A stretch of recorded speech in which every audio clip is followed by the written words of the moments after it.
We're just normal men. What do you mean, normal men? We're just innocent men.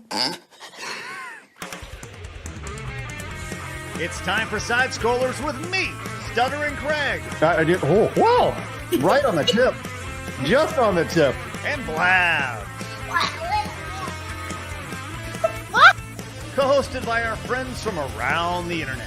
There is a portion of Norway where it is legally required to carry a firearm at all times. If you're just a normal man looking for common sense in this crazy-ass world, you've come to the right place. And now, broadcasting from our homes from around the internet, it's time for Side Scrollers. Okay, you ready? Open wide! Oh, welcome out to Side Scrollers on YouTube.com and Rumble.com. And most importantly, Side Scrollers Plus.com. What's going on, everybody? Happy Friday. It is Finish Strong Friday, and we are finishing strong here on this Friday. It's good to see you. Are you ready to talk video games today and all things that implies? Good, because we're doing it the best way possible. Ladies and gentlemen, I'd like for you to stop down for a second. Warm your hands together, just like Mr. Miyagi in Karate Kid. Slap them together. Bring them together and rub them back and forth. Because joining us right now with all of the aches and pains is Blabs. Hi. I like how every time the thumbnail's over, you just start going, "Aah!" Eventually, you listen, I figured that you'll get to it. I was hoping that you would, and I'm glad that you did. It kind of freaked me out a little bit just because the layout's different today. I'm like, whoa, where's the buttons? Yeah, Hi, we everybody. are both horizontal and vertical today, which is wonderful. We have two separate streams. This is a thing over on StreamYard, which I will fully admit I did not mean to do today. But if you're watching us vertically, make sure you hit the thumbs up button because that helps. Did you know that on the back end of YouTube, the metrics for the best metric for shorts is not watch time. It's actually thumbs up. So if you were watching one of our shorts, which we've been do like 3 a day now, hit the thumbs up whenever you do that. Because that like says, hey, people like this stuff. It's great. I don't know. Just a weird thing. I was looking down the back. Yeah. We need like a Palpatine meme. Do it. Do it. No. Do it. Palpatine, not Arnold. Do it. That is my Arnold. Do it. That's my Palpatine as well. Do it. Hey, someone I'm sure has a great Palpatine today. I'm really excited to bring on. It is Friday. Vara Dark, do you have a great Palpatine? I don't know. Do it. Do it. There you go. Nice. How are you? How are you Good. recovering after last night's big show? Oh, yeah, such a big party. So insane. Wow. Did you do a reaction to it? I did, yeah. Did you? We did not. I was watching my child's 5th grade Christmas concert. It was her last thing at school, or like like in elementary school, you have those plays and stuff. And it was her last one that she'll be doing. It's which is kind of sad. Kind of sad, if I'm being honest with you. They're like, she's growing up. All my kids are growing up. It sucks. That's life. It is life, man. Yep. But anyway, so I did get a recap of everything that happened, and we're going to be doing that big recap today, which is just wonderful. Any quick standouts before we dig into everything today? I'm sure we'll talk about it, but Fate of the Old Republic was interesting. Mega Man, Tomb Raider. So much to talk It's about. a lot. For some reason, Blabs left. I don't know why she left, but No. who will be joining us today is also on this wonderful Friday, Meggy Moo 32. What's up, Meg? Hello. What's going on today? Oh, do it. Do it. How's everything in your neck of the woods? You been doing any push-ups or anything? Not Fitness today. queen? I went for a run this morning. That's about it. But it's supposed to get down to like 12 degrees on Sunday. Hence the beanie. Yeah. Hence the beanie and the sweaters. You look cozy. You look like you're about to be in a 1998 rap movie. Yo, what's up? Looking Meggy sharp. Moo 32 coming to you. looking sharp. There you go. I love it. Totally non-related, but very much related. I'm in the process of watching the P. Diddy thing on Netflix right now, which I know Phoenix is just an audible groan of just like, why are you watching that? It's important to know what's happening, Phoenix. I'll bring you in a second because you're from the hood and you understand. That guy's a fucking scumbag. Oh, yeah. I'll tell you. Vera, you've been watching. Evil. Vera, you seen that? No, I have not. Listen, P. Diddy out here R-ing girls and stuff. And by R-ing, I mean like doing the like that's a shorthand, is bad stuff, and videotaping it. It's crazy. Someone who is from the hood and definitely understands this, joining us now, the greatness that is Phoenix. Hello, Phoenix. I'm in fact from the hood. How you all doing? That's right. That's right. There we are. How's everything going, Hood Phoenix? Good, brother. Good. Just actually, I've been playing a little bit more Metroid Prime 4. Oh yeah, your thoughts? It's kind of, I think what you and Kay said. It's for me. I actually the Miles thing isn't too bad for me. He's kind of in and out at the moment. I'm about 4 or 5 hours deep. I think to me the biggest problem with the game is just really safe. I was really hoping for kind of like since it's been so long, I was actually hoping for like a 2018 God of War kind of new direction, something else, maybe third person or something like that. But it's good. If you like Metroid Prime, like you'll like this game. Like that. Okay. That's kind of it. It's safe. It's good. It's like a 7.5, 8. I'd give it. I do not disagree. I do not agree at all. Okay, cool. I think it's bad. I think it's bad. Straight up bad. I finished it. I mean, okay, it's got a little bit of charm, don't get me wrong, but by the end the companions are completely insufferable. I agree, plays it way too safe most of the time. I know that it's supposed to be more of almost an entry point for people. We know how that goes. You can't have a established deep continuation of anything because there always needs to be an entry point for people, but I felt like there was so much more they could have done. That's interesting. Would you have been cool with a third person if it went like that? Would that have been all right for you? Yeah. Okay. Wow. Well, Dread was way better. It's 2D. That's Metroid. Come on, let's go. Well, bad news. Blabs' internet just decided to poop out on her right at the start of the show, which, great. But I'll tell you what, we have a pretty big show. Whether you're watching us on tiny little vertical screens or big ass horizontal screens, we will have a phenomenal conversation today as we're going to be digging into the Game Awards. We'll give you a full recap of everything that happened there. But joining us in about 50 minutes from now, SmashJT. Now, this is going to be an interesting conversation because Smash was at the Game Awards last night. And boy, oh boy, were people happy about that. So we're going to get his direct response, what happened with him, get his personal thoughts, the reaction to him being there. Spicy. So we got that. If you are new, make sure you hit the subscribe button. Join us over on YouTube. Join the 135,000 just normal men who have found us over there, found Common Sense, as well as the nearly 30,000 who have found us over on Rumble. Love our friends over at Rumble, which is great. Oh my, is she back? I believe she is. Yay! Everybody stop what you're doing. Put your hands together.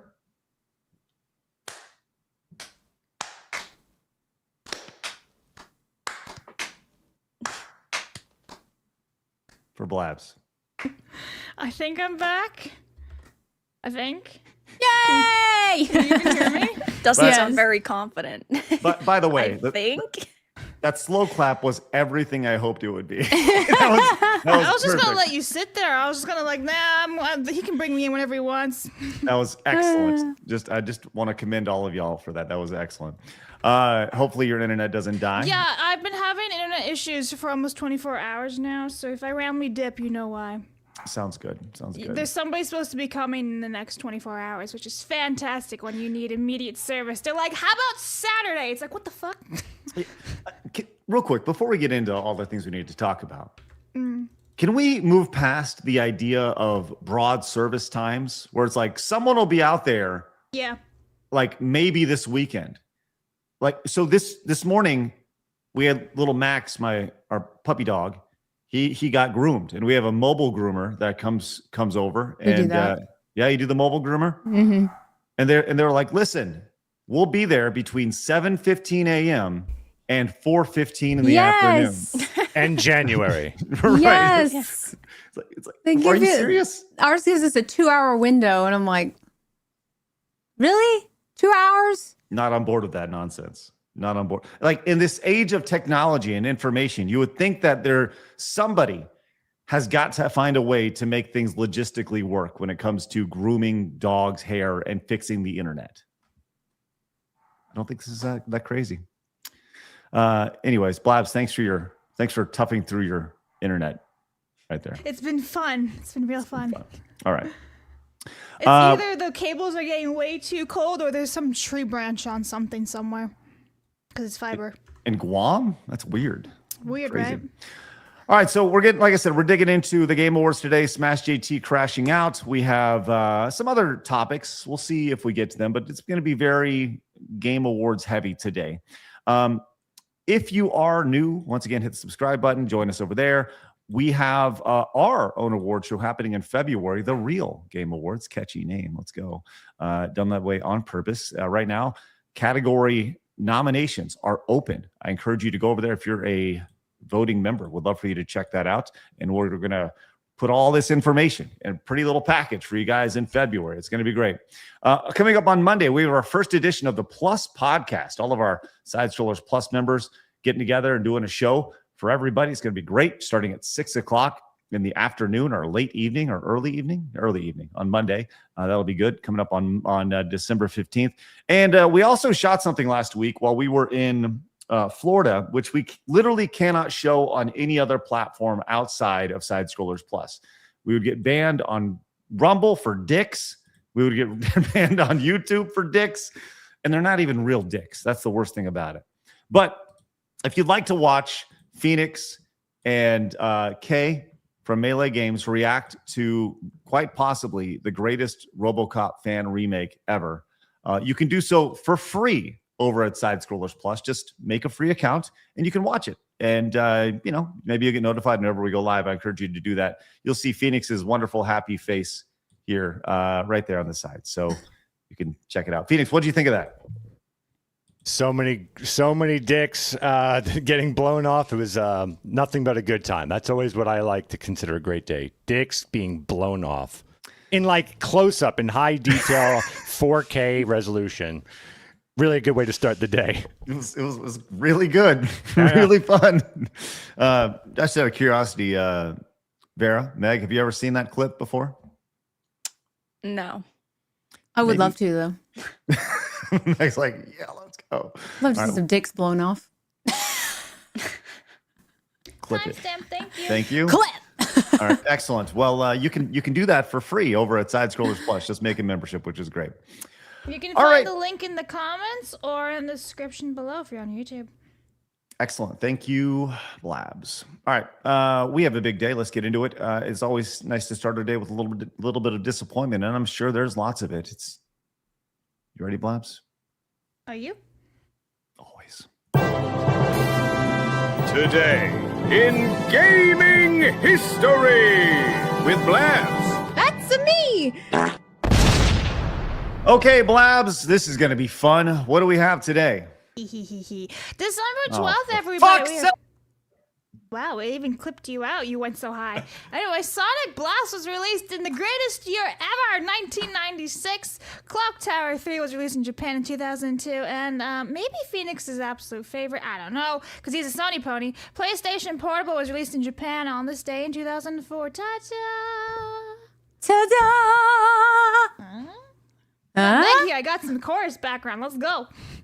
This might be a shit show today, especially that first one.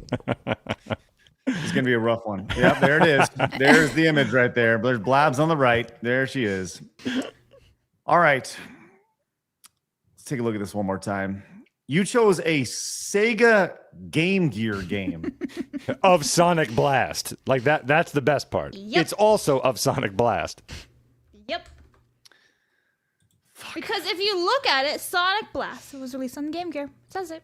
That's right. It sure was, Blabs. It was indeed released on the Game Gear. Congratulations. Thank you. Arguably the game that like destroyed the entire Sonic franchise. Some noticeable games that you missed today, Blabs. Did I, though? Did I? Yeah. Maybe. You Maybe you did. did. Yeah. Include Snowboard Kids for the N64. Oh, I've Yeah, got but that. 1997, nobody really cares about that year, so. Whoa. Wow. Whoa. Are you kidding me? Nobody here was born in 97, I can say that. Yes, We were that's what matters alive in most. 97. yeah, nobody was born, but yes, people were indeed alive. Yes. Are you serious, Blabs? This is what we're doing here? Yes, this is serious. All right. Now, What? Sonic Blast came out in Anarchy. 96. What, 96 is better than 97? Yes, because that's when she was born. That's how this is working. Okay. It really is that simple. Ye are Kung Fu, which I don't know if you guys know about this game or not. Kung Fu. What, Blabs? I Kung Fu, the Kung Fu. Yeah, you just ninja chopped that I shit did. right off the list. Do you know anything about that? The first game of the list, Blabs. Nope. The Ye are Kung Fu. Nope. Well, this is the Is that like fighting. some broken English of them saying you are Kung Fu? Yeah, Blabs. That's exactly what it is. That's 100% what it is. This game Pigeon speak. was one of the I'd say inspirations, I would say, for games like Street Fighter, which, pretty damn big game there, Blabs. So anyways, this is the sequel to it. Obviously, Ye are Kung Fu didn't quite take off like Street Fighter did, but it did inspire the initial Kung Fu, the initial fighting game craze. So there's that. Karate Champ was also a big game then as well. But also, you mentioned Dot Hack Outbreak Part 3 for the PlayStation 2 here, Blabs. You did mention Clock Tower 3, which what can you tell Blabs? Please do me a favor and just fill me in on Clock Tower. So 3, there's a please. clock in there, and I'm pretty sure it's Kirscha's clock. Is that really why you chose the game? Because we talked about clocks yesterday? No, I did this before Kirscha's conversation about clocks, and I was like, perfection, it ties in like a clock. Justice for Clock Tower. That's right.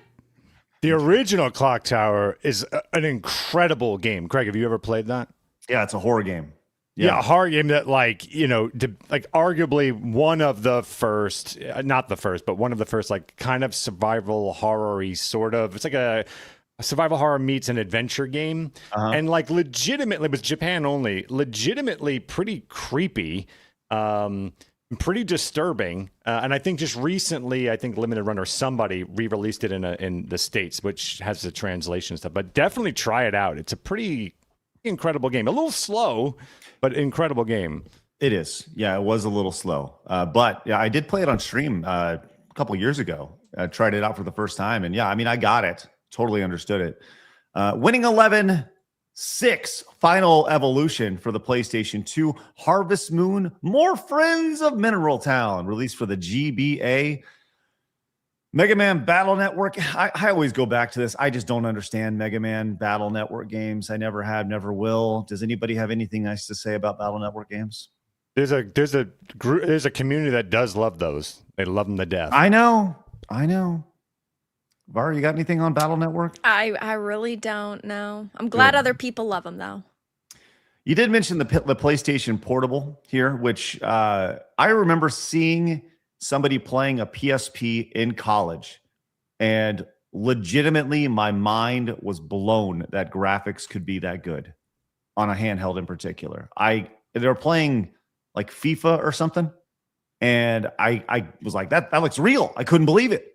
It was just mind-blowing to me. The PSP, very underrated as far as a handheld console.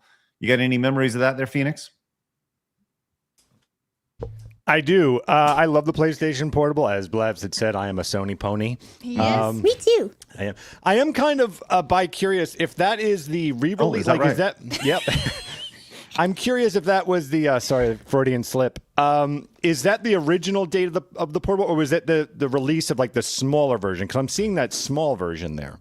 Well, this is probably just a picture that they choose. Okay. Yeah. Okay. Yeah. Just like a placeholder. Yep. Yeah, one Yep. of the great things that a lot of people know about PlayStation Portable is that if you take Luminous right above that, that was a way of hacking the. You needed that game to hack the PlayStation Portable back in the day, and it was a great emulation station. Like you could put everything on there, ranging from old NES, Genesis games, etc., but even down to like the Scum VM engine for those 5 people out there that know what that is, or you could play the LucasArts games, Monkey Island, etc.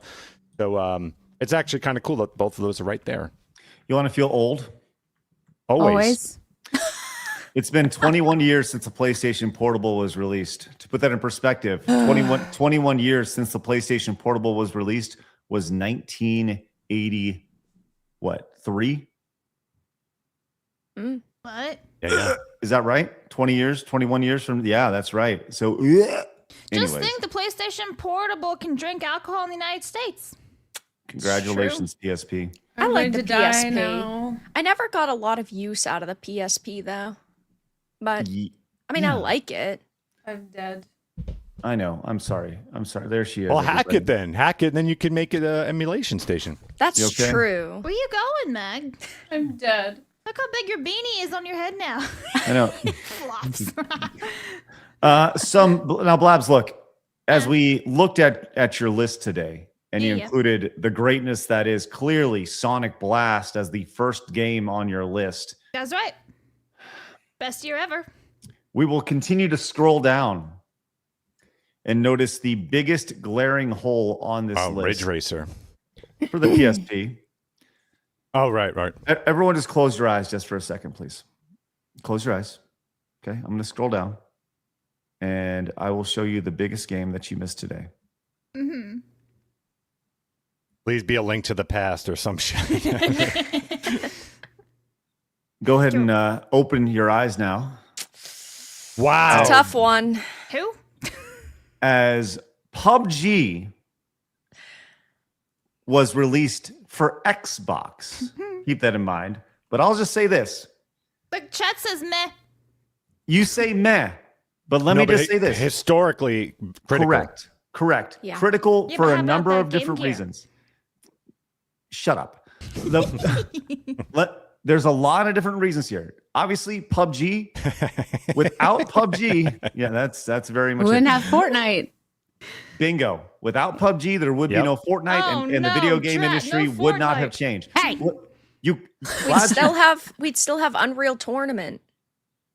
Listen, the video game industry changed because of the trickle down domino effect from PUBG. 1000%, right? And I understand PUBG was inspired by a mod. I get that. I totally understand all that stuff, right? But at the end of the day, Fortnite was inspired by PUBG, and PUBG was released for the Xbox 8 years ago. PUBG 100% changed the video game industry. And it's Sonic fucking Blast brought down a platformer icon. fun. There we go. What a great Yep. year. So we had that today. So congratulations, Blabs. Also, They Are Billions was released for PC 8 years ago as well. And Super Animal Royale was released 7 years ago. On the surface, sounds like a pretty good premise.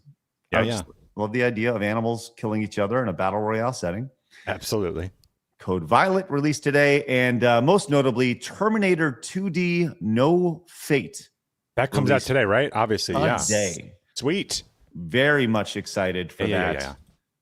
Blabs, any thoughts on Terminator 2D No Fate? Yeah, there it is. Is that where we're going with this from here on out? Yep. Okay. Do Awesome. it. Excellent. Do Blabs. it. Very nice. All right. Vera, I bet you have some thoughts on Terminator 2D. Do you care about that?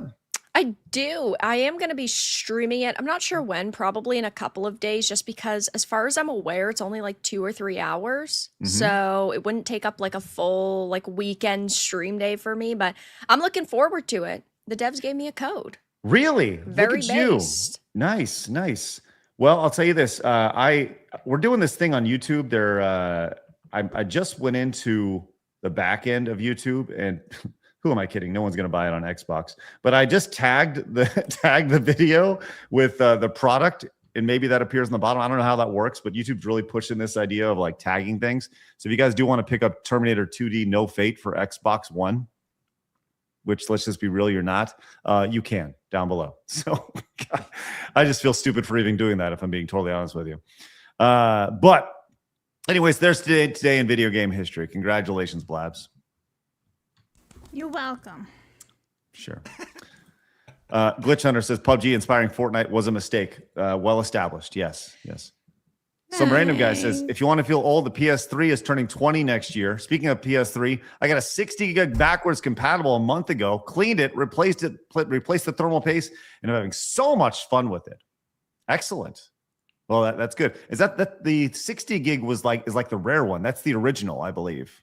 That's the one with all the backwards compatibility. Yes. That's the big boy, the big chunky one. Suna says score is D- for desk. I mean, disappointing. And I admit I am one of the few that like the Battle Network series, but more for its art style. Well, you're wrong. Haru says almost teared up watching the Expedition 33 team celebrate winning game of the year. Also, damn it, Blabs. Yes. There's the slow clap there from Aramis. Thank you. Mr. Rich says, if you haven't already, you should do a plane talk about the plane that landed on the car while emergency landing on the highway. Oh, yeah. We should definitely do that. I didn't even see that. Yeah. What are you doing over Sorry, there, Meg? I think I have something in my eye. Is it a contact? Oh, Well, I have When that happens. I have my contact, but like it keeps like fuzzing up, and I'm just like over here like. You look So like if you keep Blabs. seeing me messing with it, sorry. Yeah, you look like Blabs who had a stroke yesterday on stream. That wasn't yesterday. That was 2 days ago. No, okay. By the way, that short is doing very well on Wait, YouTube. it's on, right it's now. on YouTube? Yeah, I gotta see this. I'll show it to you in a minute. All right. Marmalin says, sorry, Craig. Have to disagree with you, especially when it comes to networking games. A job can take 15 minutes or 15 hours. We can't give precise times for that specifically. Marmalin, do better. I don't know how to respond to that. Need to do better. Ranson Roland says your broadcast is horizontal/normal on my phone, but vertical on my widescreen TV. That is some bullshit. Not impressed.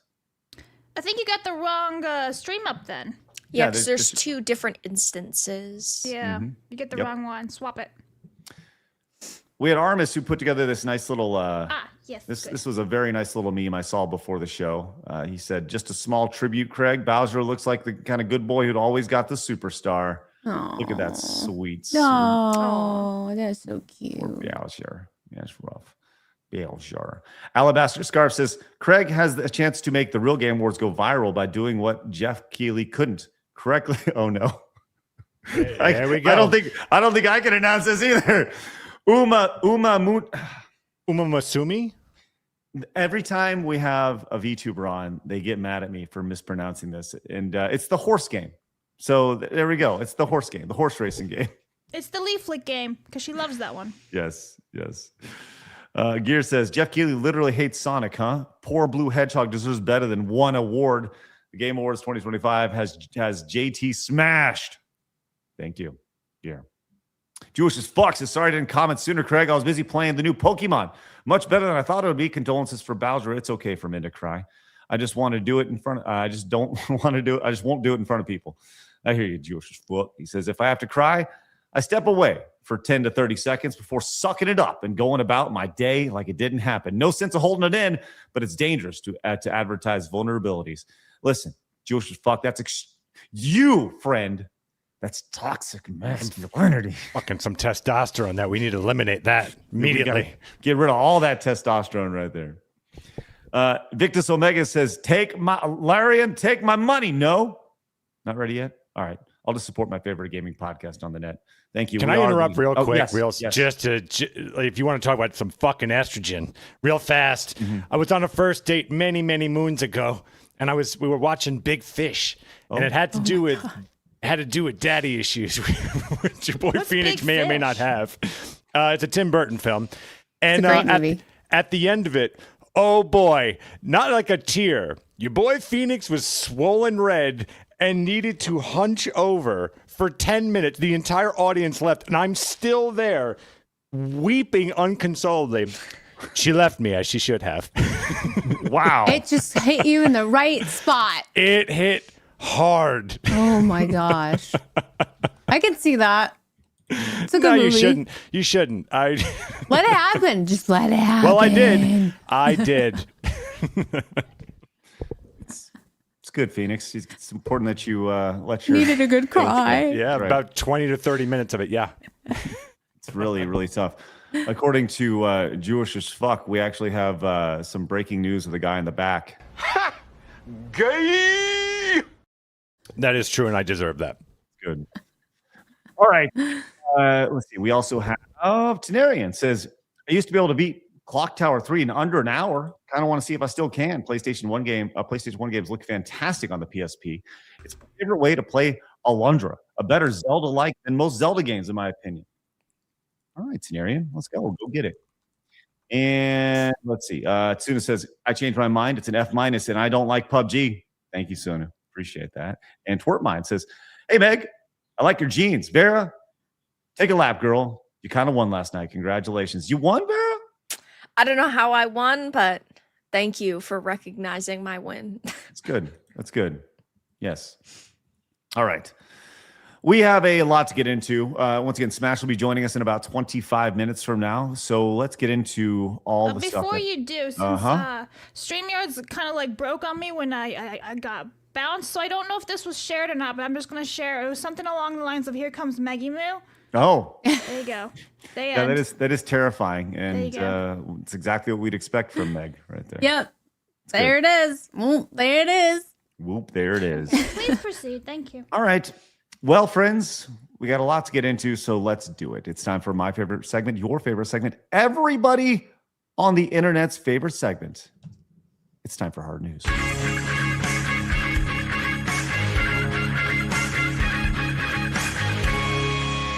Hard news.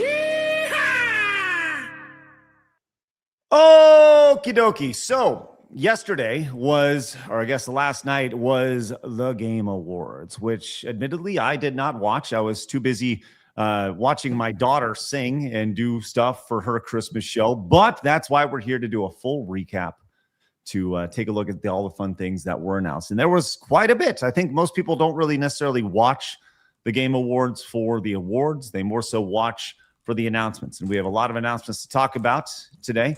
A lot of bit of controversy to talk about as well.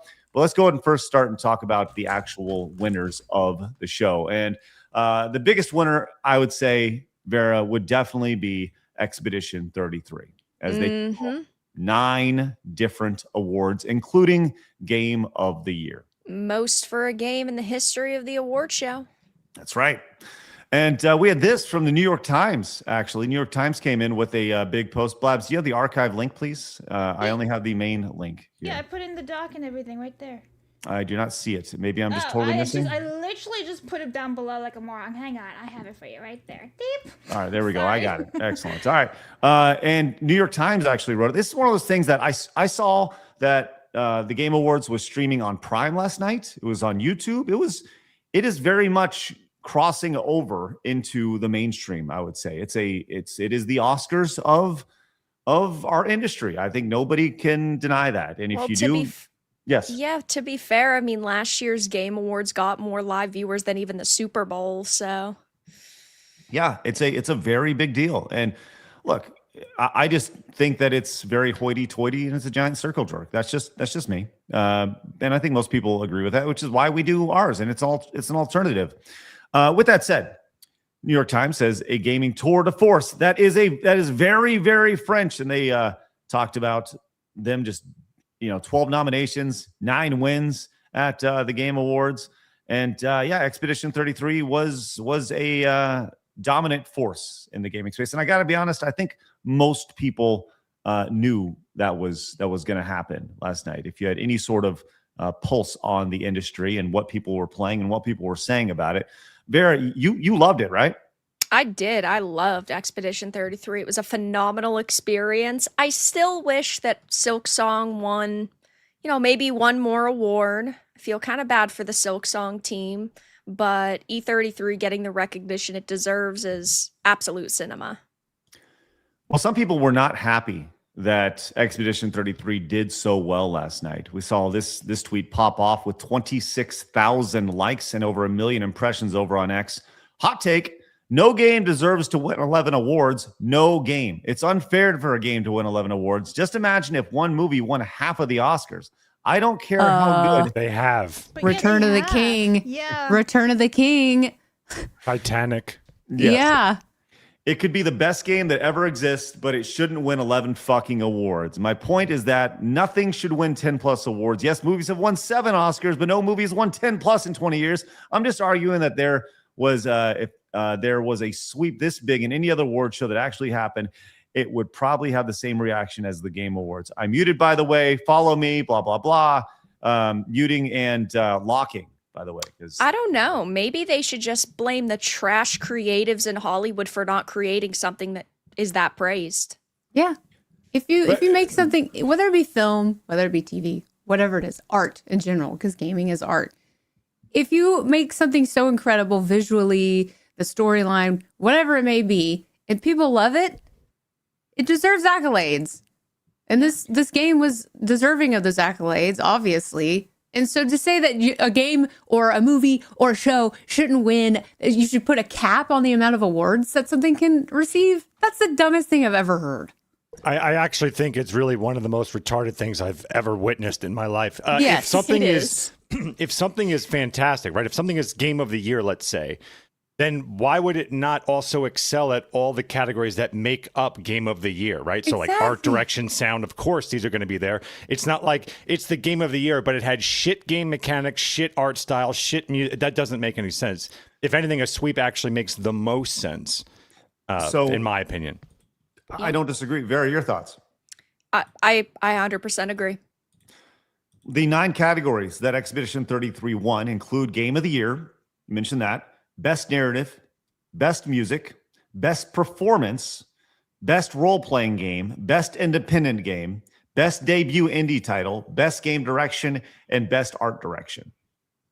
I mean, if it's the best at all, we talk about meritocracy all the time, right? If it truly is the best, there's no limit. This is there should be zero limit. If it's truly the best at all these things, you don't be like, well, it already won one. This is not a participation award, right? They have plenty of other of those at the Game Awards. But when you're talking about simply the best, lock it down and award the best. There should be no problem. And the fact that people are complaining about this is just such a fucking horrible, horrible statement of how internet bedridden these people are. It's It's a common take hilarious. that everyone deserves everything. It's stupid. Sorry, because Vera. they believe that, oh well, everybody deserves a participation award. So because this game, like Hades 2, for example, because Hades 2 was a good game, it deserves to win something, but those mean old Sandfall Interactive devs stole all the awards. It was the best in every single category, and that's why it won. Maybe you should be looking at the developers that didn't win anything and say, you should do better. But instead, of course, these people want to coddle these AAA developers who just didn't create good games this year.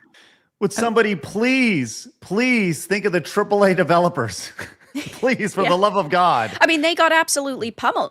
Imagine how Ubisoft feels right now. They lost developers who went and started this studio, who went and made this game that we found out yesterday cost less than $10 million to develop. And then they sweep at the Game Awards. Yeah, I would be shaking in my boots right now if I was them.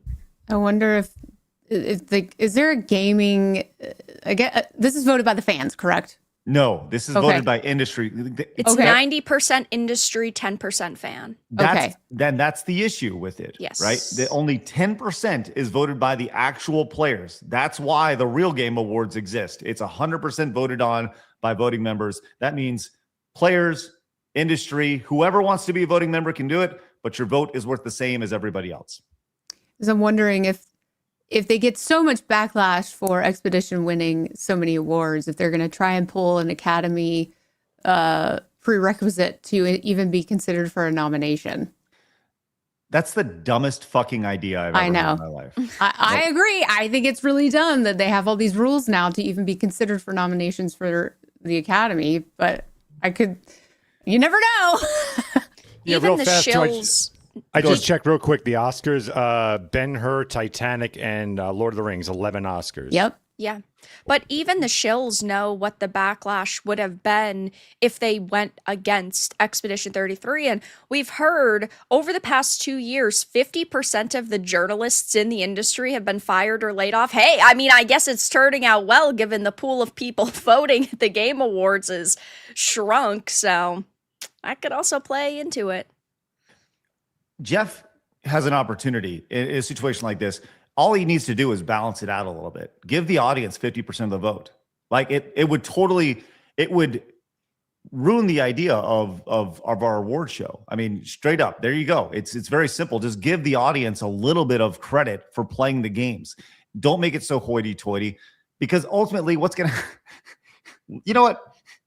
Maybe he should keep it as it is, because what you're seeing here by these people over here who are just complaining about these awards, it would be interesting to see how much it would shift if they would still win 9 awards, or if things would have been tipped in another favor because everyone needs a participation trophy. I mean, let's not forget that had 25,000 likes on that. 25,000 people were like, "Yeah, we should give everybody a participation trophy." How fucking ridiculous is that? That's unbelievable. Epic Mike posted over on X says the amount of people bitching about Expedition 33 is staggering. It's not like this happens every year or ever for that matter. We watched an indie studio come out of the gate with one of the best games anyone has played in the last 20 years for $10 million. Embarrassed every AAA studio in the business and reminded many folks why video games are just a hobby, but also an art form. I guess we shouldn't celebrate greatness when it happens. Let's just stamp out any and all outstanding quality and praise everything equally. Make sure no one gets snubbed and feels left out, because that's the way the world works. No, it doesn't. And you know, when your favorite doesn't win, you're sad, sure, but you get over it. I mean, growing up watching the Grammys and the Oscars, sure, you wanted your favorite artist to win their Grammy. They didn't, and you're like, oh, well, that sucks. You move on. It's not your life. It's not your award. Well, Shut up. but another major reason why I believe we're seeing all of these freakouts is because of the activists not getting their way. They wanted something like Hades 2 to win because it checks off every box. And when an Expedition 33 comes along and it puts entertainment value above a narrative or pushing an agenda, that doesn't look good for the activists that have convinced the higher-ups at these AAA companies that, oh, if you push this diversity quota a little bit further, you're going to make more money. Oh, if you start representing even more types of people, it will surely pay off one day. And that hasn't happened. And now you see them lashing out at the good game that deserved to win.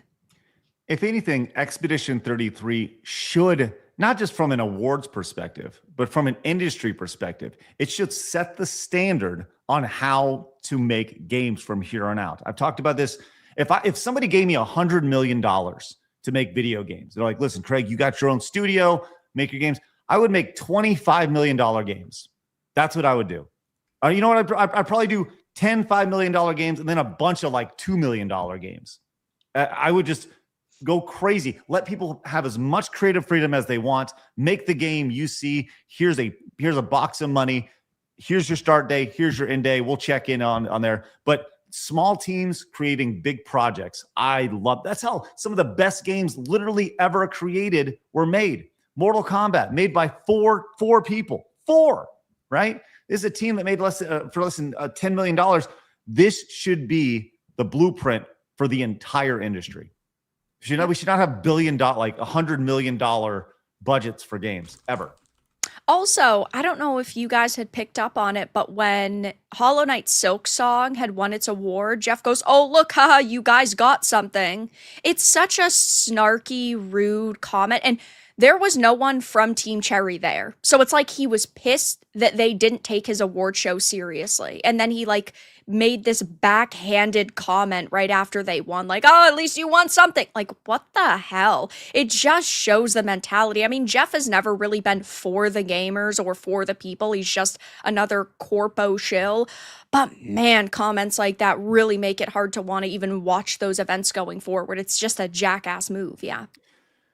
Jeff is the epitome of the corporate video game industry. Yeah. Like if there was a face for it, it's Jeff Keighley. Whether he likes it or not, no matter how down with the kids he is or whatever, he is and you know what? I think he's fine with it because he's getting $1 million for a 3-minute ad on his award show. And honestly, probably rightfully so with the audience that he has. You know, I go back to look, is the Game Awards for me, you know, I'm glad that it exists, but I think there's a much larger, I think there's an audience out there that I'm not going to say much larger, but I do think there's an audience out there that it's not necessarily for. I think it's great that it exists, but I don't think that gamers want to wear suits and ties at award shows. You know, but that's just me. But yeah, I mean, good on them. I think this whole thing is silly. The idea that Expedition 33 is getting any sort of backlash should be the standard moving ahead. So. It's tricky. I can understand the developers wanting to be at a Keighley kind of award show, but as far as the audience, it's really in my opinion, missing the mark of what gamers like and what they want to see. So I can understand a bunch of artists and writers wanting to feel like their work deserves the respect and accolades that they get. I understand that. But as far as a gamer show, it doesn't make any sense to me. In the same way that I don't understand if this was like a sports awards, if it's really hoity-toity, I wouldn't it's missing the mark for me, if that makes sense. Yeah, no, I agree. And I've said this for a long time. I think that if they made the voting 50-50, it would be vastly different because gamers would actually feel like it's more for them and not, yeah, we understand there's going to be some advertisements, right? They need to make money so that they can do it. Maybe not $1 million for a 3-minute ad. Right. But regardless, if gamers' voices were more important and then you also were, yes, at the same time, maybe allowing developers like a little bit more time on the stage to talk. I just think that there would be a lot more, I think people would be a little bit happier with it. Well, not everybody's going to be happy about everything. And we saw that as well. We have SmashJT coming on in about 10 minutes to talk about him being at the show. So that's going to be very exciting. And I do want to do a quick rundown of everything that was announced. But in the interest of time, I do want we'll come back to that after Smash departs. But I did want to talk about something that happened at the Game Awards, which I thought was fucking awesome. Back in my day, kids, Street Fighter versus Mortal Kombat was the conversation. It was awesome. You were a Street Fighter guy or a Mortal Kombat guy. It was not, this was like Sega and Nintendo here. And last night, we're bringing it back, baby, because they had the entire cast of the Street Fighter movie on the stage to promote the upcoming Street Fighter movie. We got a full trailer for it. We got to see all the different actors in their costumes. We'll look at that here in just a second. But we saw Andrew Schultz on screen, and he plays Dan Hibiki in the show, which is perfect, the movie. And he was on stage, and he delivered what I would say is a death blow to Mortal Kombat, a fatality, if you will. That appreciates your patronage. There's another game out there. They also flew from around the world to be here because they appreciate you. So give it up for the whole cast of Mortal Kombat 2! Yeah! Come on out! Yes! Yeah. I'm just kidding. They didn't come. They don't care about you. They only care about money. Okay? We care about money and you. Street Fighter forever! Schultz cannot. That voice crack is perfect. I love that shit, man. I thought it was love hilarious. I love it. It's so good. Vera, when you saw that, what'd you think? I think most of the casting seems pretty solid. I think maybe like them running around the stage, like Jason Momoa clearly drunk running around the stage is a little cheesy, but that's okay. That's okay. I love any sort of rivalry, any sort of jabs when it comes to developers, games, whatever. I love It's a good marketing technique. Brilliant. Yeah. I mean, it's got us talking about it for sure. But Street Fighter, in addition to the trailer that they dropped, which I wish I could play, but I'm sure we'll get flagged for musical copyright or something. The trailer is really, really fun. It has the vibes of like a 70s martial arts film. Phoenix, did you like the trailer or no? Did you see it? Hot take, no. I thought it looked god awful. Really? Okay. Yeah, it's the year 2025. That looks super low budget to me. Okay. And the makeup was bad. Like, I thought the casting was terrible. All right, fuck it. Not Let's a get fan. into it. No, I know that's a hot take. I know. Let's take a look. If we get flagged, we get flagged. Here we go. Let's take a look at this trailer and see why Phoenix hates it so much.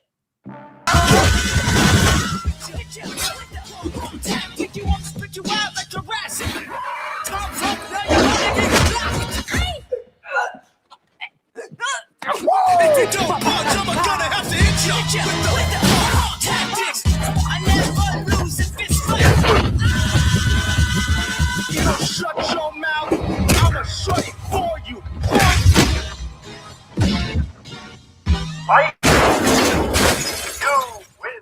Yeah, I actually hated it even more watching it this time. I just view it as they're trying to intentionally make it feel like a 90s movie, right? I don't think that it was supposed to feel completely like a modern movie. Now maybe there's people that just think that's unacceptable, but either way, it is a teaser. It is just a teaser. Get your wire yeah, work but you done can see the overall properly. style of it. With I the think that they teaser. don't want to get. To me, I hate when a trailer gives too much away. I hate when it's bad too. I do hate when it's bad. I do hate when it's bad, but I also hate when it gives it away, and then it creates so much hype around the movie, and then you've already seen like the best parts of the movie from the trailer. So maybe they're just trying to be a little conspicuous and hide some stuff. It's kind of campy. Yeah, I like it. I think it's I like extremely the campy. campiness. Yeah, it looks really good too. Like I absolutely really love the film stock they use there. It looks really like a WB show. It looks pretty good. Phoenix, Somewhere between a bag of shit and AIDS, is somewhere between Street Fighter. Phoenix, they had to pay 42 WWE actors, okay? They can't afford special effects. Oh my goodness. Well, so you said you didn't like the trailer, the teaser. No. What about the casting? Let's take a look real quick. Don't like that either. Oh, let's take a look and at the wire work in particular is really bad. When you can actually see like physics make absolutely no sense. Like we had mastered this in 1999 with like The Matrix, and look how bad this is in 2025. How bad that is. Oh, listen, nothing would make me happier than to go see this movie with you and to have a do a review. I love it. Like I'm the only one that actually loves the movie. That's probably going to happen. What's that meme? You're just clapping. You're just like, more. Buying the special edition popcorn bucket and everything by the end. It's going to happen. It's guaranteed. Oh my God. But listen, we definitely need to have popcorn bucket talk with that. I hope it's a fucking Hadouken. I hope it's a Hadouken. That'd be so fucking great. Anyways, let's take a look at, speaking of Hadoukens, the casting for this. We see everybody in their costumes for the first time, as we have Ryu here, and I don't even care who's playing it. We'll get to whoever's playing it here in a minute. I just care about the visualization of it. Ryu over here. We have Ken. We have Chun-Li. Looks good. This was interesting to see. The Cody Rhodes' Guile. Vara, your thoughts on Cody Rhodes' Guile? I don't like Cody Rhodes. Oh. I just don't. Atta girl. I also I like Roman Reigns, but I liked Roman Reigns during the Shield, so I don't really care about Cody Rhodes. Blabs, I know you're a huge Cody Rhodes fan. Your thoughts on Cody Rhodes here? He looks like Channing Tatum for a second there. Got a little bit of Channing Tatum, I suppose. Yeah, I guess. like really, if you like look away and look again real fast, you're like, whoa, that was Channing for a second, but it's not. It's not. You know. Oh, All right. also, really quickly, the person that's doing the cinematography they clone Tyrone Project X in Deadpool. So. I'm surprised they didn't like use an iPhone to shoot that movie. Like that's what's the most shocking to Hollywood me. is here So to mad. represent. You're so mad. I love it. That really, come on. That's a W. If I put a little WB logo in the lower right hand corner, you would have totally thought that was like, or, I'm sorry, a CW show. Come on, it's It terrible. was made by Paramount, if that helps you out. Doesn't help anybody out. No one. Let's continue. Let's see. We have Vega over here. Vega looking like Vega. We have 50 Look at that Cent as costume. Balrog. Why does Yeah. he look like Wait, what's his that face's was name? 50 Discount Cent? Mike Tyson. Yeah. I thought that was the guy from the Star Wars movie there, Boyega. It's hard to Boyega. tell. John Vega. Yeah. No, it's 50. 50. He's playing Mike Look at that Tyson. Who is, makeup. I knew he was Come in the on. movie, but I did not know that was him when I was watching it. why Wow. does I like that his hair goes, he has no peak at all. Like his hair is That is a spectacular. hell of a widow's peak. Yeah. It's We like the have opposite. Jason Momoa as Blanca. All right. Blabs, huh? Not too Okay. bad. I don't know what I'm looking at. Come Dalston. on. Come on. Zangief over here. Yeah, pulling it off all right. We got E Honda. He's got a big old gut right there. Here's the most controversial Terrible one. choice. Oh, wow. Okay. Yeah. Terrible choice. Okay. Why are you so mad? Why are you so mad at Bison? Because it's garbage. It's hot, I agree. hot fucking garbage. I'll agree so with you on this. I hate it. Why? Why is it just not the Bison that you envision in your brain, or what? That lanky fuck is. He looks like a fucking. I don't know. He looks like a toothpick. I don't know. I just hate it. David, he's very emo. Oh, Yeah. that's fucking. He's fucking spectacular. weird. That's what he actually is. is really a weird dude. Oh, I What a love it. weird dude. I did not like it. I love What it. a weird dude. Oh, that's so Good good. actor. I love how angry you are at I this. really don't like it. Oh, that's awesome. Somebody show him a picture of an otter so he calms down. So good. Let's see. Let's go check out the next one real quick. We'll finish up here with Akuma, which is Roman Reigns from WWE. Look at him. Arr. Arr. There we go. And here's the one that has I people love pissed it. off. No, I love it. Andrew Schultz's Dan Hibiki. I Yeah. love it. Yep. And we have Eric Andre over here and Cammy looking great. You know, if it makes you feel better, Sam just texted the group chat and he says, Phoenix is so right about the Street Fighter movie. Thank you. Yeah. Thank you very, very much. All right. Well, listen, we can have differing opinions on this, or Craig's can like, I we? have to fire No, two we of my can't. employees now. If you want to be wrong, you can enjoy it if you'd like, but you're dead wrong on this one. I can't wait to watch this with you. More Me than, like, too. I'm guaranteed to love it. I'm guaranteed to love it. Here is the one, though, that has people so pissed off. And they announced this a while back. The Andrew Schultz as Dan Hibiki, right?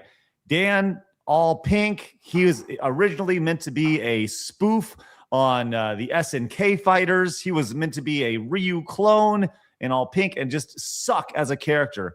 And so many people have actually grown to love Dan Hibiki over the years. Except for people who are casting or are excited about the casting of Andrew Schultz as Dan Hibiki, because people are pissed like this. This is coming from Wash Bucket, who, by the way, is in a Dan Hibiki outfit over here, who says he pulled up clips of people with Down syndrome on his podcast just so he could make fun of them. Very upset at this right here. He Pointing just out became my favorite casting choice. yeah, people were very upset at him.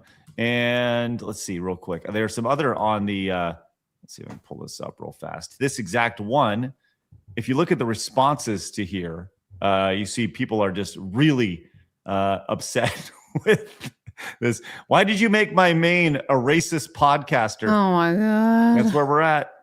That's where we're at with that. So that's The What are you saying internet. about like Chun-Li and all that? I don't know what the internet's saying about Chun-Li personally, and I got to be honest, I don't care. I think that Chun-Li looks It's great. flat and thighless. Oh, is that what your thoughts on it? That's Phoenix? one of them. Yeah, everyone loves Chun-Li. You can't enjoy this. Bring her up. Tell me that looks like fucking your dreams. Pull her Pull up. her up. Pull her up. Do it. I command back. you. Stop, All right. stop. We'll, Mr. Hollywood. Phoenix wants that fat ass. Damn All right, dog. You're damn right. Speaking of fat asses, joining us now in just a minute to talk about his experience at the Game Awards is the greatness that is SmashJT. Hello, Smash. How are you? I am good. I apparently pissed off an entire portion of Blue Sky. In fact, all of Blue Sky. But that's a normal day for me. How's everyone doing? Attaboy. Good, man. Good. We're gonna get to yours in just a second. First and foremost, your thoughts on Chun-Li as the casting of Chun-Li. Come on. I think it's good. Well, You're wrong. You're wrong. I think that she's pretty, but yeah, I mean, those thighs could not crush a watermelon. That's for sure. I mean, I guess, but I have a Chun-Li behind me that looks way better, though. I'm so used to movies just fucking it up beyond comprehension that I saw another one. Acceptance, where I'm just like, this is good enough. We'll take that. Your apathy over here, Exactly. which is good. Well, look, I long for the day very soon when Phoenix and I enter a theater on October 16th, 2026. That is the day. Mark it on your calendar when we get together, Phoenix. You see it right there. It says it right there. October 16th, 2026. Mm-hmm. You want to try the popcorn trick while we're there? Yes, I do. 100%. Sounds good. It seems so far away. Oh, Like, that's there's a Friday. You guys can totally have a We date finished night. wrapping filming already. Like, it's a year away after wrap. That seems like a long time. Well, it's going to take a long time for all those great special effects, so it totally bet. makes sense. Good point. Could have been done in 15 fucking They days. should hire you, Phoenix. They'd be done in 10 minutes. It would look Yes. amazing. Thank you. Thank you. I agree. All right. Well, joining us directly below me, not the first time that's happened. Let's go. Is SmashJT. And This is a very awkward intro. That's right. That's right. Smash, you did something yesterday which pissed off the internet, and that is you went to the Game Awards. You posted yesterday. Thank you so much for the invite to the red carpet tonight, Jeff Keighley. Great show so far. And you took a nice little picture there. First and foremost, tell us how this all came about. You were invited to this. Yeah, well, I mean, it's a little bit more complicated than I was invited to it, but yes, I was invited to the Game Awards, you could say. I already saw people coping over, oh, he totally just bought tickets and that's how he went. Now he's saying he was like, no, I didn't pay anything for the tickets. And they're like, oh, well, then you did this and that. I'm like, no, someone who is in the industry connected with me and said, hey, you want to go? I was like, sure. So I went.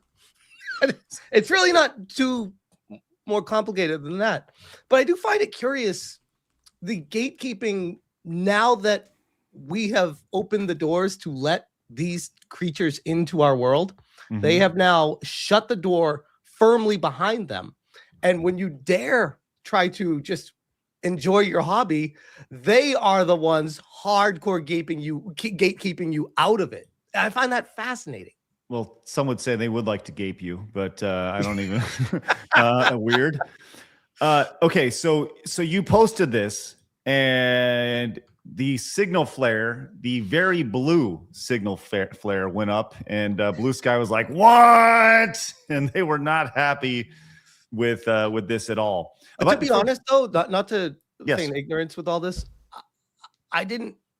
Maybe I should have, but I didn't expect this kind of backlash. I thought it'd be like one or two people. Like, it is like thread after thread after thread, people tagging Jeff Keighley. I just saw people are linking my website, tagging Jeff Keighley, saying, you can't let this person ever come back there. Like, they're trying to like cancel culture me out of the Game Awards. It's because the mainstream industry doesn't want new media there. They realize that they're being replaced. They want to gatekeep it. They're very, very afraid. Very afraid. Yeah, that is basically the best way you could sum it up. That's what it feels like. And honestly, here's the funniest part about it. I went there with my son, had the time of our lives. My son, a memory forever for both of us. A great show. Like Jeff really did put on a fantastic show for the most part. I mean, minor quibbles aside with the DEI stuff and all the things that are injected into it that seems to always find its way. But overall, it was a great show, really entertaining, really fun. The pace kept up good enough throughout the whole thing. My son got bored every once in a while with the trailers that didn't interest him. But overall, it was a really good show. And I see the fallout coming after it of this man is a threat to people. People should feel scared around him. Everyone there should have been warned that he was coming. And I'm like, but what the hell are you talking? Like this straw man argument that people are making about me to make me out to be some sort of evil person. I'm like, nothing happened. I just went with my son. We had fun. Who do you think I am? What the hell are you trying to make me out to be? It's very, very fascinating. Muted. Oh, I wasn't going to tell him. Oh, I think that's the thing that's interesting is this idea of you not being safe, right? Yes. That you are physically and emotionally harming people by being there. Just Your being presence distance. alone just triggers everyone's snowflake emotions. And just to be clear, so everybody's on the same page. Did you tagged says thanks so much for the invite to the red carpet tonight, Jeff Keighley. Did Jeff know that you were at the show? I don't know.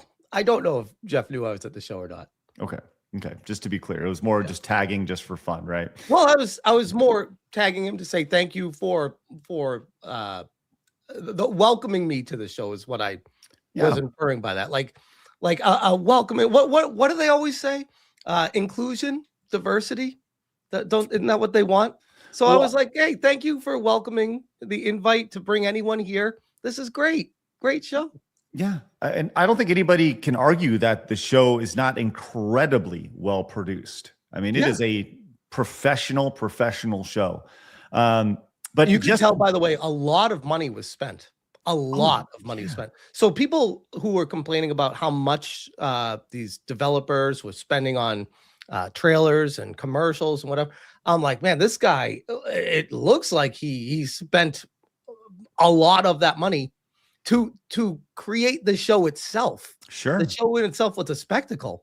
So I feel like if people just see, I'm sure he made a buttload of money too. Don't get me wrong. Right.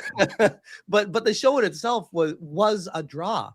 And I think in future years, if this keeps up, then it does signal that maybe the industry is coming back a little bit to the gamers.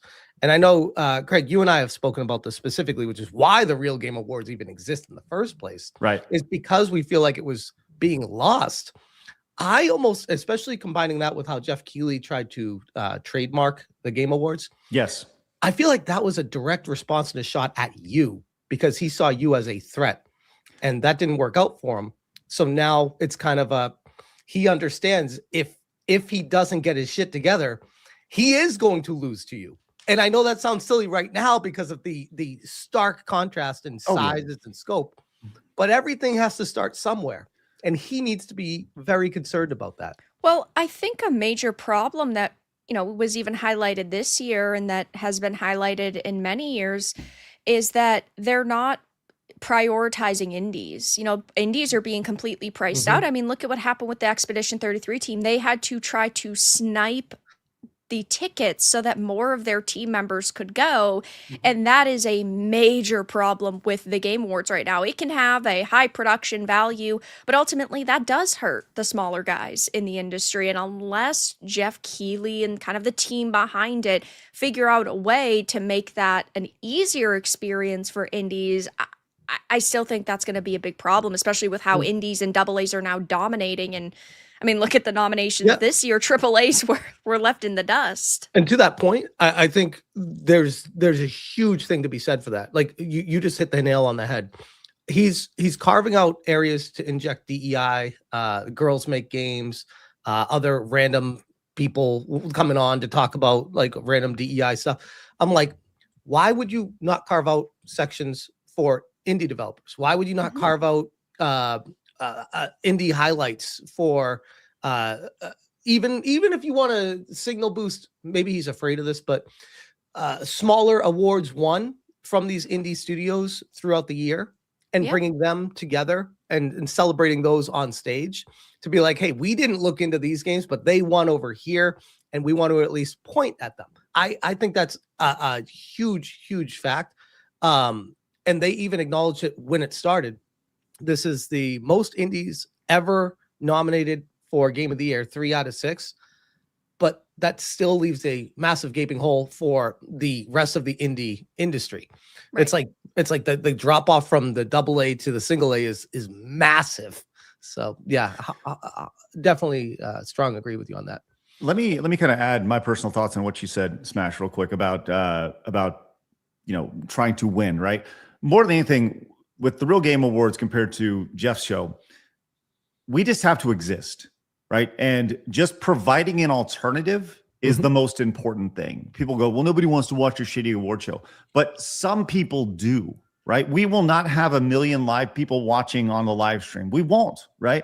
But just providing an alternative is the most important thing. And that being an alternative creates change, which is maybe what you started to see a little bit yesterday, Well, the other thing to add on to that is the video game industry is so massive that a single Game Award show cannot, just what Vara was saying, you can't encapsulate the entire industry in a 2.5-hour show. That's impossible. Yeah, no, especially when you have these high price barriers, like I think it was $300 a ticket, never mind traveling and hotel and whatnot, or even considering, we want to show an update for 60 seconds, $450,000 is wild. And it's like, you had mentioned, the girls for the impact on girl gamers, whatever that section was called. I think that it would have been amazing if they had that section just for kids.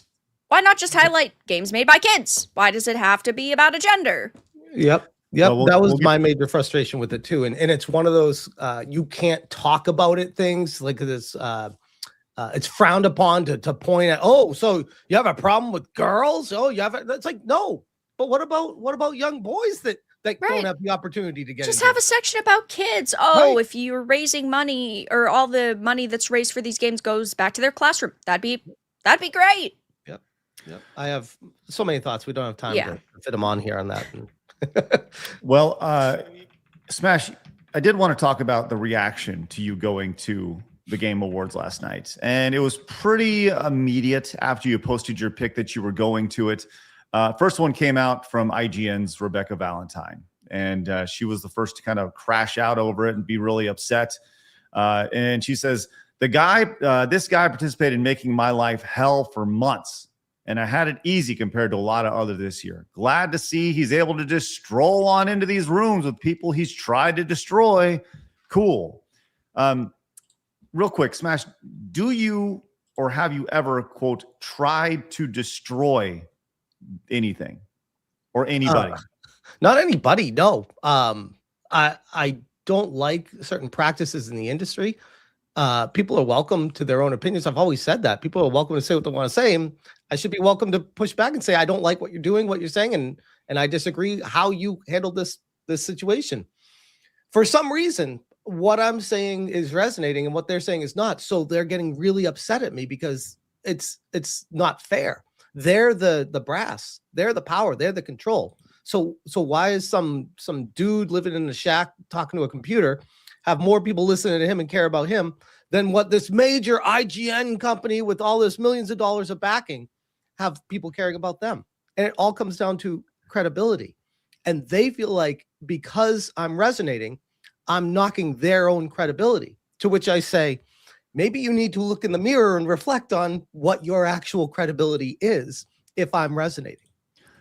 I think there's a lot of hypocrisy in her saying that you tried to destroy, people that you tried to destroy, when she literally, as Kyle points out, ain't this the bee who desperately tried to bury the monkey game with a racist translator? Wasn't running from the platform and voting Astrobot or not. Now they expect to be able to dictate who's allowed to be in. And if you recall, this is the lady over here talking about don't play Black Myth Wukong. If you go and pirate it, that's literally trying to destroy studios based off of going back to this statement here, destroy studios, Oh, no, destroy Craig, people's lives. Yes. It's okay when they do it. Oh, absolutely. Yeah. you forgot. One caveat to that is they are the control. They are the power. They can do that kind of thing. Well, and that's why they're so defensive at this point, because they see the end of legacy media. These guys are getting fired in droves, and if the Wukongs and the Expedition 33s and the Silk Songs win, but the Shadows and the, I don't know, Star Wars Outlaws Yotes. and the Yotes don't win, it just proves the divide that there is and ultimately what makes money. And well, if the legacy media dies, they don't have jobs anymore. Yeah. Well, or they could just, I don't know, go independent, start their own YouTube channels and Well, the problem is they're not personalities. Nobody wants to listen to them because they're narcissists. Right. So that's the problem. It's like, I guess technically they could, but I mean, we've seen other people that have allegedly been fired from places, right? And that say, oh my gosh, you guys are just grifters. Go and then do the same thing they say is a problem. And Craig, back to your point on the Rebecca Valentine thing, I've noticed this kind of mantra from the professional games industry. I just shared a tweet in the private as well. And this kind of goes in line, almost one for one with what Rebecca did as well. And we have Alyssa Mercante doing it now too, who's actively suing me. And this was today. She said, "Thank you to everyone who reached out and online and in person. I was at a watch party with normal people," which, okay, whatever. But it made me very uneasy and anxious that the man who has digitally stalked, harassed, and threatened me for nearly 2 years was in the room at the Game Awards. And she followed up saying, "Incredibly concerning, yet laughably pathetic behavior. I hope everyone he has attacked, called slurs, and accused of illegal acts who was in that room last night is okay. Jeff Keighley should protect his peers." So this is an appeal to Jeff Keighley to ban me forever from the Game Awards, using this as an opportunity to call attention to how bad I am, yet not provide any evidence, information, screenshots, or anything that I've ever done or said. Just the whole mantra, the same thing that Rebecca Valentine tried to do. It's like, he's a horrible person. He made me live through hell for the past year. It's like, well, bitch, if you wouldn't lie on your articles, there wouldn't be a problem. And then when you get called out for it, instead of redacting it, apologizing, you double down. That's even more of a problem. You don't just get away with it saying, "Oh, I'm victim here." No, fuck you. No, that's not how this works. Sorry. #believe all women. Yeah. Blech. Yeah. Well, But I've Smash, noticed look, this trend where they keep like going back to the trying to build this idea around who SmashJT really is. He's really this bad guy. He's an evil person. He's a misogynist, and he hates women, and he hates minorities, and he hates marginalized people. No, I want the truth. I want that's all I care. Just get the truth out there. Shouldn't Smash. that be all they care about? Smash, I'm going to ask you a really important question. I need you to answer me honestly. What's that? How many puppies have you killed in the past week? I was going to ask the same question, Craig. Thank you. Don't answer it. We'll let them ask. We'll let them figure it out. With that said, I did see Mercante, everyone's favorite waitress. Actually, I did see that tweet here, and I really keyed on the idea that Jeff Keighley should protect his peers. I mean, it says it right there at the bottom. Yep. Jeff Keighley should protect his peers. And I thought that's really odd. That's really odd because Jeff doesn't work in the fast food industry. Well, I mean, here's the funny thing. I know you're tongue in cheek with this, but Alyssa Mercante was let go, mutually parted ways with Kotaku last year. And then in her lawsuit against me, claims that I'm the reason that she had to leave Kotaku. And not 1 year later is she back writing bylines at Kotaku and still suing me for the reason of she had to leave Kotaku because of me. She sounds like a professional weird. victim. Well, right, exactly. And that goes back to, how can I make this about me? Yes. I showed up in just for clarity, Smash, how many people were at the Game Awards last night in that giant auditorium? I think it holds probably 8,000 to 10,000 people, something like that. Okay, so let's say 5,000 just for fun, right? Let's say there's 5,000 people on there, right? Did you know, Smash, that according to these people, you were the biggest threat to them and the entire and my thing? son. Yes, you and your son, who are there just hoping to have a good time, right? Spectacular stuff. But here's the thing: Mercante was not the only person who felt very threatened. As a matter of fact, you have a thread of people who were so upset that you were there. This is spectacular, and I think we should just go through. I don't know if we have time for this. This is a lot. Oh, we're going through it, baby. So this guy writes for IGN, responding. No. He does. He used to. Okay, right? used to. Put the fries in the bag. Yep. Someone should fight him, and he responded, "I'll do it." He continued. By the way, this person has a really, really, really big heart on for you. Like He does. Yeah, there's a lot of people that do out there. It's fascinating. Legitimately wish I'd gone to the Game Awards. I'd have filmed our conversation. Followed up with says, I think everyone should just go say hi to him. More tweets about this. God, fucking just let me run into this guy at a convention, please. What is this? It sounds like coded language for someone that wants to. It sounds like a threat. To sucker punch me. Yeah. Yeah, I agree.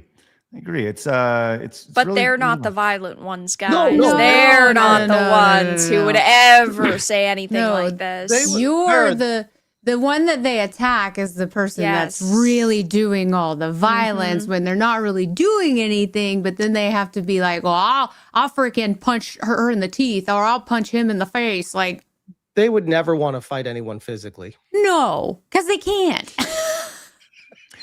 Well, they'd just be like, oh, they'd be like the old man from The Wedding Singer. I used to hit a lot harder. Yeah, I used to be stronger. I used to be much stronger. We have this right here. This person says, sometimes I feel bad making fun of the Game Awards, and then I see shit like this. This person says, always make fun of the Game Awards. It's morally correct, which I don't want this guy being the arbiter of morality. Could you imagine? Especially when this person responds and says, I hope someone punches them. Violence. Lots of violence, I've noticed. By my mere existence, I just have a punchable face, apparently.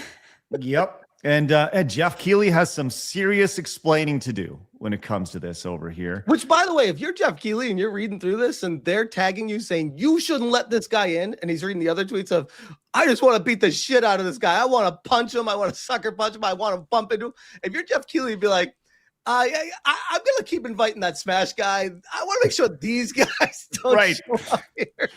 That would be the best irony of all this is after all this is done, all these people who are literally threatening violence online are not invited in the years following because they are unhinged in their threat of violence, talking about, I just want to see this person in person. I would punch him. Well, because in their head, it's justified violence. Because my actions to them, their brain has logically put it together like, well, if I can just shut him up, he can't hurt women or marginalized people anymore. And I'd be doing the world a service. I think that's how they have justified it in their head, which is beyond fucked. But well, they also justified that you didn't get there legitimately. You bought this. This person says, I really like to get an answer from Jeff Keighley as to whether this guy is actually invited. Invited a guy known for serially harassing and tormenting numerous women into the same fucking room as many of those women. And this person said, on one hand, this is a blatant lie from a serial coattail writer meant to rile up people who care in reactions that he can mine for content. Jeff didn't invite him. He just fucking bought a ticket. On the other hand, this is legitimately a security issue. there are literally lawsuits. That was the last part of it. Yes. Which is funny because I'm like, oh, so now just by simply throwing a lawsuit at someone, they're automatically guilty. Ergo, they shouldn't be allowed anywhere. Well, I think the problem is that they would ban Smash first, because if they ban the other people that were threatening violence, they'd have to ban 90% of the attendees. So, yeah, I think unfortunately you're the one that's getting the boot. I mean, you joke, but like that actually might be how we got here. Yeah. Like in this position. That's interesting. So they need security for people that have a ticket? What? I don't understand the logic behind that statement. But then again, these people are not logical. So Right. I think the funniest part is that if you've ever met Smash, like we did an event, we got to finally meet Smash and I. He's like the nicest, calmest person ever. The most docile, like cool, calm, I don't know. This is the first time I've ever met him. I feel very triggered. I think I should go. I have that effect on women, apparently. To see this dangerous man that everyone should hide their daughters and women and their wives from is kind of funny to me. Kids, hide your wives. Yeah, it's my reputation precedes me. Right. I think that's the most amazing thing. You're right, Phoenix. Having dealt with Smash many times, he's just like this the entire time. He's hey always guys, at a nice, really great to be here. Good to see you. Hey, I would like to bring my kid and be a good dad. And Smash, do you mind riding in the trunk because it's full? Okay, that sounds good. Yeah, we'll ride in the trunk. That's true. I rode in the trunk with you guys. Who rides in the trunk of a car? Oh, well, we have other people here. This is, hey, Jeff, remember that time? They're calling you out, by the way. Remember that time you were paid, you were in and paid for a pitiful, sad knockoff of that game show because they claimed the Game Awards was some affront to gamers and Jeff Keighley was a hack, a fraud. What happened? But I guess that's a shot at us as well. Yep, also, direct shot. Yeah. Also, the Game Awards. Remember that time this guy was on the same live stream watching the show with a Nazi who called Salim Studio unrepeatable racial slur that dated back to the colonial era, and then stood by that man as he refused to apologize. That's who you have in your audience. Ooh. Wow, Hey. that was an elaborate way to explain something that was a massive nothing burger. Let's just take Lots a of fine-tooth words. comb and go through the entire audience and just unveil all the skeletons in their closets and just kick them out, throw them out. What we've learned is these people have nothing. There's none of these situations are actually anything. So they don't have screenshots of actual violence. They don't have screenshots. They don't have what do you call it? Any tangible evidence Proof? that Yeah. Well, I'm looking for like something like I was gonna say like they don't have any legal paperwork, but they do. They have legal paperwork of them being sued. They don't have anything from like the police. They don't have police reports or anything like that. They just have stories that Well, yeah, because they make their enemies. They create these battles and then they claim that they're the victim and they're fighting this, like evil caricature that they've turned you into. Like, ooh, you're the big baddie. Like, I'm sorry to let them down. they're but I'm not. insane. I think I that's dare to have opinions like everyone else on this panel. Holy shit. Smash. I think the most important thing that you are totally negating in this conversation is that while there is no tangible proof and there is no actual data showing that you are just this horrible piece of shit, you are totally discounting the fact that they do have feelings. And their feelings were hurt. So for the love of God, Smash, Apologize. think of the feelings. Do I need to right? apologize? Did No, I hurt their no, feelings? don't ever apologize. By the way, congratulations. I did see it's 1 year. It's a 1 year anniversary of the lawsuit that was filed against you. Oh, on the 1 year they asked for an extension too, which I thought was comical. Oh, it's good. Congratulations on that. Still going. It's a song that never ends.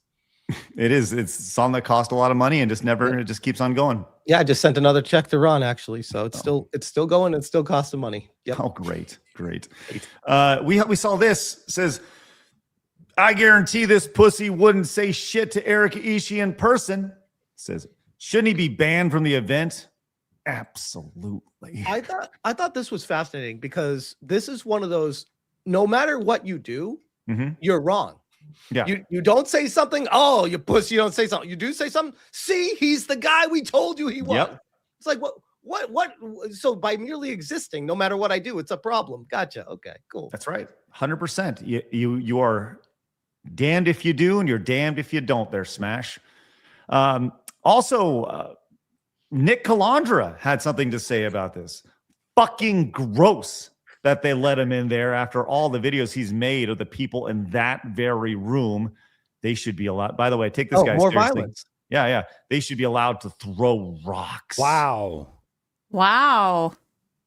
The tolerant left acting so tolerant, guys. I feel like this Yeah. is a Mean Girls cafeteria lunch room, like the map, and they're all like, "You can't sit with us." Well, it's even worse than that because they want physical violence to happen to people. They want people's careers to be ruined because, of course, they have over the years tried to villainize anybody that doesn't agree with them. They call us racist, sexist, bigots, fascists. Marxists always call people fascists. Anybody that they don't agree with is evil, and they always try to call you the worst thing possible because that's the only way that they can themselves then play the victim. They're That's all they gaslighting care about. themselves. I like how you said they, them. Yeah. Yeah. It's good. Zezers. It's good. Caesars themselves. Yeah. So, well, I think, look, we saw this. If I can circle back on the original post here, Smash, from everyone's favorite waitress. She did say that she was flying in, and I got to be honest. Did you feel threatened at any way when you saw this was happening? By the way, she did say shenanigans, and possibly implying that there was going to be violence. I'm just saying. Yeah, I did see that. People shared that with me because I let people know in my circles that I was trying to go to the Game Awards, but I wanted to keep it on the down low because I didn't want people to try to get me banned before I went or show up and maybe cause a scene with me. I just wanted to go enjoy the night. So when I saw that, I was like curious, almost like that's a threat to me. If I dare to show up, she's going to be waiting for me there. And I'm like, this is very strange. Like why is she allowed to go and I'm not? That's where, how, what? So yeah, I did notice that. I think that's the biggest thing we should take from this is that while you were threatened by her being there, you were brave enough to face your fears in this situation. So, Smash, I really appreciate your bravery in this situation. Well, it turns out, by the way, that she didn't even go. What? She did not go to the Game Awards. No, she went to like a party. Yeah, I know. Look at Craig. According to sources, she flew from New York to LA for the Game Awards and went to someone's house party. She's gonna claim she didn't go because you were there, but she probably didn't find out that you were there until she started seeing photos and posts of you being there. But she's going to blame her not going because you were there. Wanted me to say something, and then she could have said, "I feel uncomfortable. I'm not going to go," and then it could have been blamed on me. But I didn't say anything until halfway through the show that I was there, so she had nothing. Which was classic. She didn't have a ticket. True. Like, let's just be real. Like, she would have been there if she had a ticket. That's a good point. You don't fly across the country to go stand at the front door. Well, she did. Apparently, she did fly across the country and then didn't get a ticket. And just, again, I don't know what she did, but as far as I can tell, she did not go to the Game Awards, which I thought was insane. Who would fly 3,000 miles for an award show and then not go to that award show? Unless, like I said, she was planning on blaming it on me because I was thinking of going but didn't say anything about it. I really do wonder what her end goal with all of this was. But whatever it was, the plan went to shit. It was terrible. Whatever she was trying to do. It's like she went there hoping that her crew was going to stir up enough drama against you when they'd like personally invite her, and then she'd conveniently already be there so she could just go. And then that didn't happen. That's something too. Yeah. I'm amazed by this whole thing. This idea of like saying, "Oh, you should protect Jeff should protect his peers." She wasn't even there. She's not one of his peers. Like, she doesn't even go here. Right. Exactly. Secondly, wait, hold on. Secondly, why would you be one of Jeff's peers and me not? What makes you better than me? Why should you be protected and I shouldn't be protected? What is this rule that you're going by here? Well, I'm so confused by the walls that they've put up and the gates that they're trying to keep. Well, you see, she's on an out. She, I guess, she still writes for Kotaku. Is that the idea? I think she does bylines for them. Yeah, her most recent article was a hit piece against Jeff Keighley. Oh, wow! I know, right? Shocker. So that's amazing. So if anyone's more of a threat, it would actually be her, the one who's literally, in the words of the IGN writer, trying to end this person's life. Literally. I mean, I don't know if I'd go that far with it, but I would say she was very aggressive against the Game Awards cost of ticket prices, cost of the trailers that were being shown, how it was unfair to marginalized people and smaller studios and this, that, the other thing, bitching about Jeff Keighley's 6 Ways to Sunday, and then flies out to LA and goes to a watch party anyway for it. Which, if you can make sense of that, please let me know. Honestly, spectacular. Like true, like wonderfully spectacular. Well, look, Smash, I know you had a big night. So I want to give you a chance to go back and maybe cuddle up in bed. But we appreciate you joining. Anything else you want to say about your experience last night? I was pleasantly surprised. I was going in with just no expectations. And I was like, you know what? They put on a hell of a show. Expedition 33 winning game of the year was very justified and great to see. And the fallout from the community surrounding it is entertaining. But it goes to show that the Game Awards that Jeff Keighley's putting on can be something if he keeps doing the right thing. My concern is he kind of tries to toe the line of, oh, should we be rewarding marginalized people for the sake of if they're marginalized? Should we be rewarding because you're a girl? We're just going to give you a medal because you're a girl.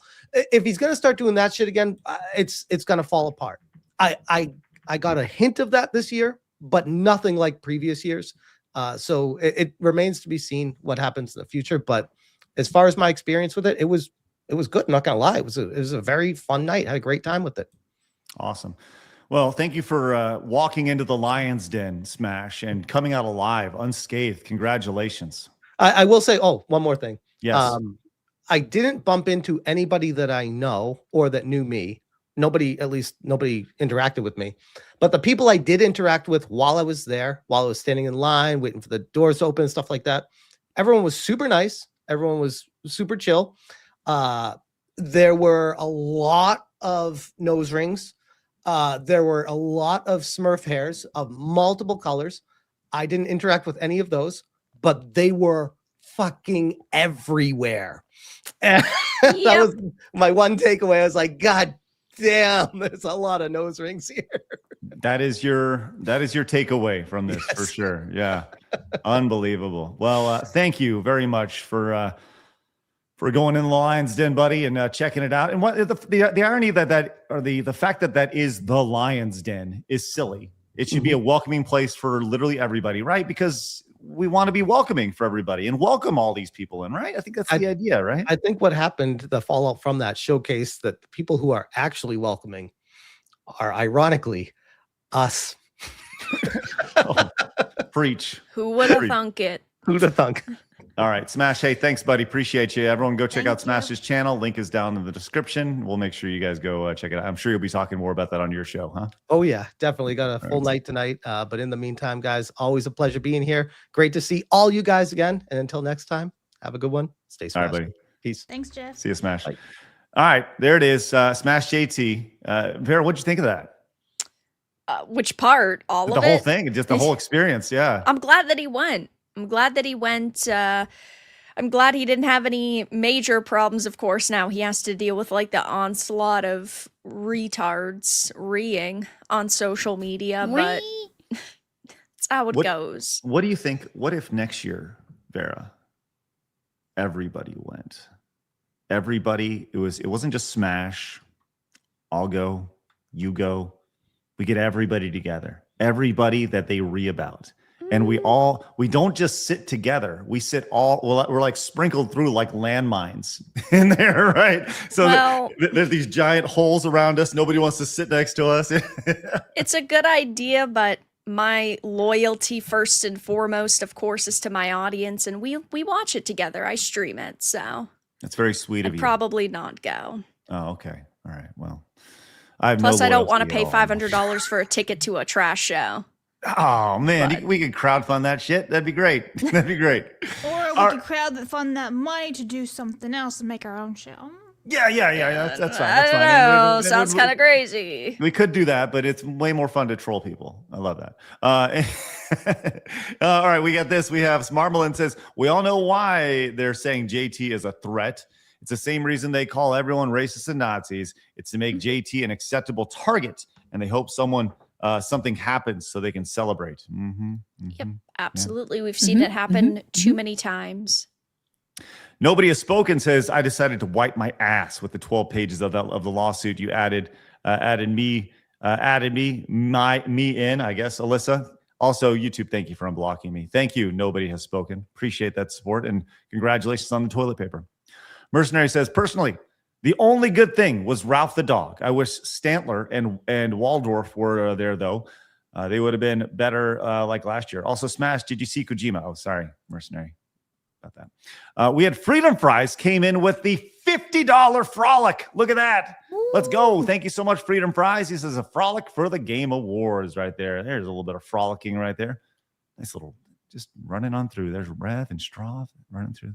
Thank you so much, Freedom Fries. Appreciate that support.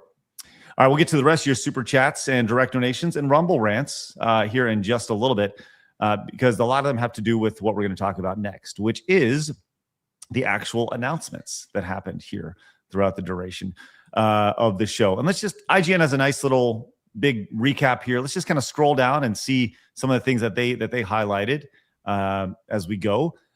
Vara, you were excited for this Star Wars game, correct? I feel so mixed on it because, as my audience will know, I love Knights of the Old Republic 1 and 2, but there's glaring problems here. So Casey Hudson is back. He's the CEO of this new studio that's doing it, and he has previously made some great games. His last game was Anthem, though, and we all know how that went, so that's a red flag. But it's not a continuation of Knights of the Old Republic 1 and 2, and it's in very early stages, and apparently it's not even planned until after 2030. So wow. I have a feeling that this is going to be one of those situations like with Perfect Dark, how they made the trailer just to gauge reaction, and this may never actually come out. When something is 3, 4, 5 years away, there's no way I can truly be hyped for it after also hearing Anthem and, And Star Wars Eclipse. Yeah, we still have that too. That's supposed to be coming out, and I love KOTOR, but man, oh man, they're talking about how it's a big, wide open time period, and we know that usually means, in Disney's case, we can just do whatever we want. We don't have to follow material. So I want to be excited, I really do, but yeah, it's too far away. 2030. Holy shit. Yeah. That's ridiculous. Well, Star Wars Eclipse isn't even supposed to come out until 2028. We've got no news about the KOTOR remake. Yeah, Star Wars Eclipse was announced, 2020 or 2022? Yeah. And then we've never heard anything about it since. Right. So. But they claim it's still in development. They actually went through a major leadership change, and they changed basically everybody that was working on the project like a year and a half ago. So who knows about that one anymore? We go to our next announcement here, which is obviously the game of year going to Claire Obscure Expedition 33. The big takeaway I have from that is not that it won 9 awards. It's that they accepted the awards in stereotypical French outfits, which I got to be honest, I don't ever want to hear anybody complain about stereotypes ever again. I think this is the greatest fucking thing I've ever seen in my entire life. Yeah, they put these outfits in the game itself, which was really funny to see. Awesome. And then them all showing up wearing them was great. Spectacular. All right, we have this Divinity official cinematic announced trailer. Any thoughts on Divinity?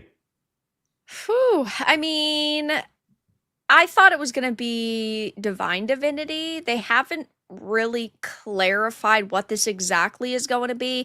And again, like CGI trailer, still probably going to be years and years away. I would assume it's going to have a similar budget to like Baldur's Gate 3, which was rumored to be like $200 million. A lot of people felt, though, like it was too much of what we've seen several times. Because when you're watching this and you don't know it's Divinity, it could be The Witcher 4.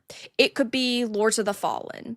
It could be, people were speculating like Wicker Man. It's so similar to so many other games that sure, it's gory, it's brutal, and it looks interesting. But yeah, I'm not getting excited for games that are several years away anymore. But it's Right. not going to be Divinity Original Sin 3, and so that's like the only real takeaway that we have. Some other quick hits here as we scroll on down. But by the way, Meg, I know you did not watch the Game Awards, and you're not exactly like a modern gamer by any means. So I would love to hear your thoughts on some of these as well as we go along. If you see anything that strikes your fancy, please let me know. Okay, Meg? Okay. Okay. I did watch some of it. I did, Okay. just by the way. We have Capcom confirming Leon Kennedy. Hell yeah, dog. My man! Oh my gosh! Tell us how you really feel about it, Vara. I love Leon. Yeah? Yeah. Got the trailer right there. You are stoked for this idea. Look at that finger. Man, we're I going love to get Resident flagged on Evil. YouTube. It's one of my favorite. It's one of my favorite franchises. Hell yeah. Phoenix, you excited about that? Yeah, I have to say that 9 looks really good. It looks like a kind of a return to form. Village, the previous 1, 8 was it was good.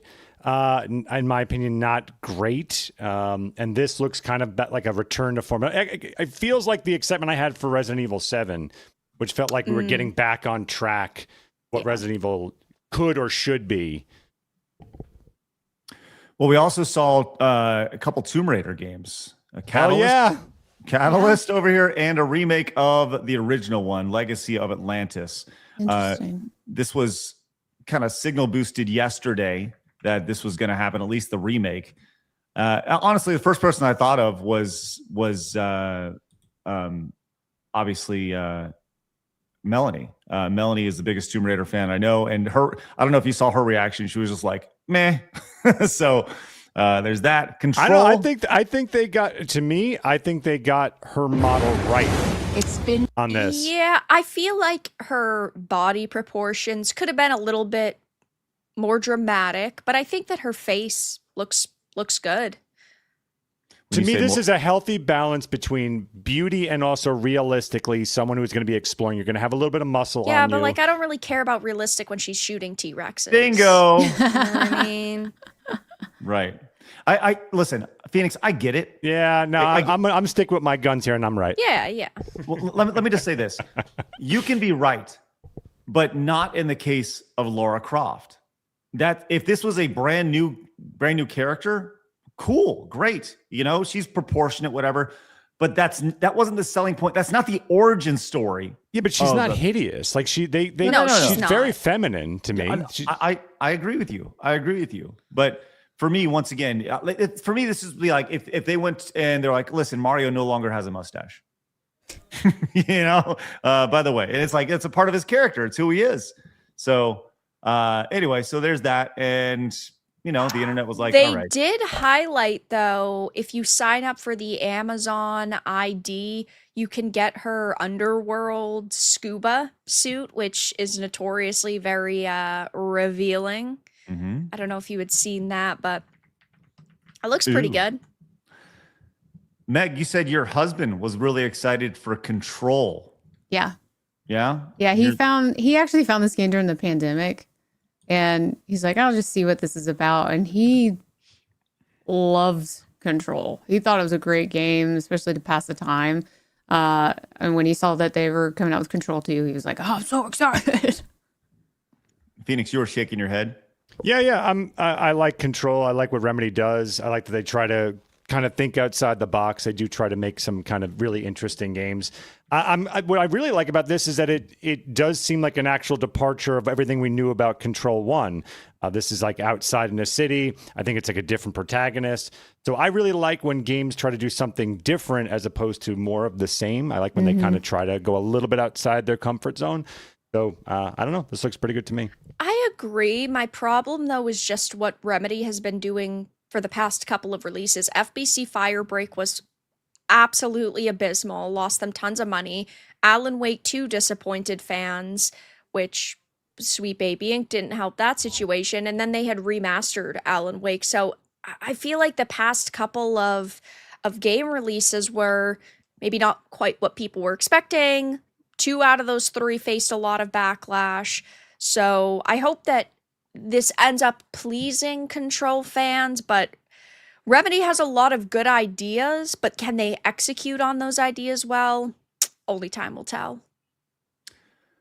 The next game on the list, which I know a lot of old heads will be excited about this one. I'll just play this trailer from beginning to end. And Phoenix, did you see the Blue Bomber is returning? Yeah, I heard about it. I didn't see it. This is the next game, the next official 2D game in the Mega Man franchise called Mega Man Dual Overdrive. They are dropping the numeral titles in this and giving it a subtitle of Dual Overdrive, Override, I believe Override was a mechanic in Mega Man 11. So I'm guessing they're doubling down on that. But here is the reveal here.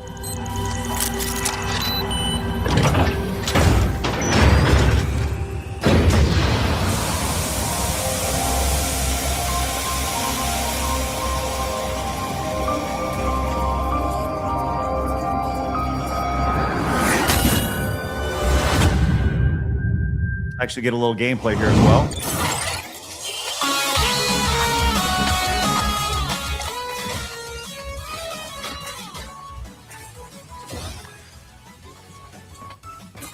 Phoenix, are you a Mega Man guy? I'm not a big Mega Man guy, but this really looks very much like 11. Yes, it does. And 11 was not that great.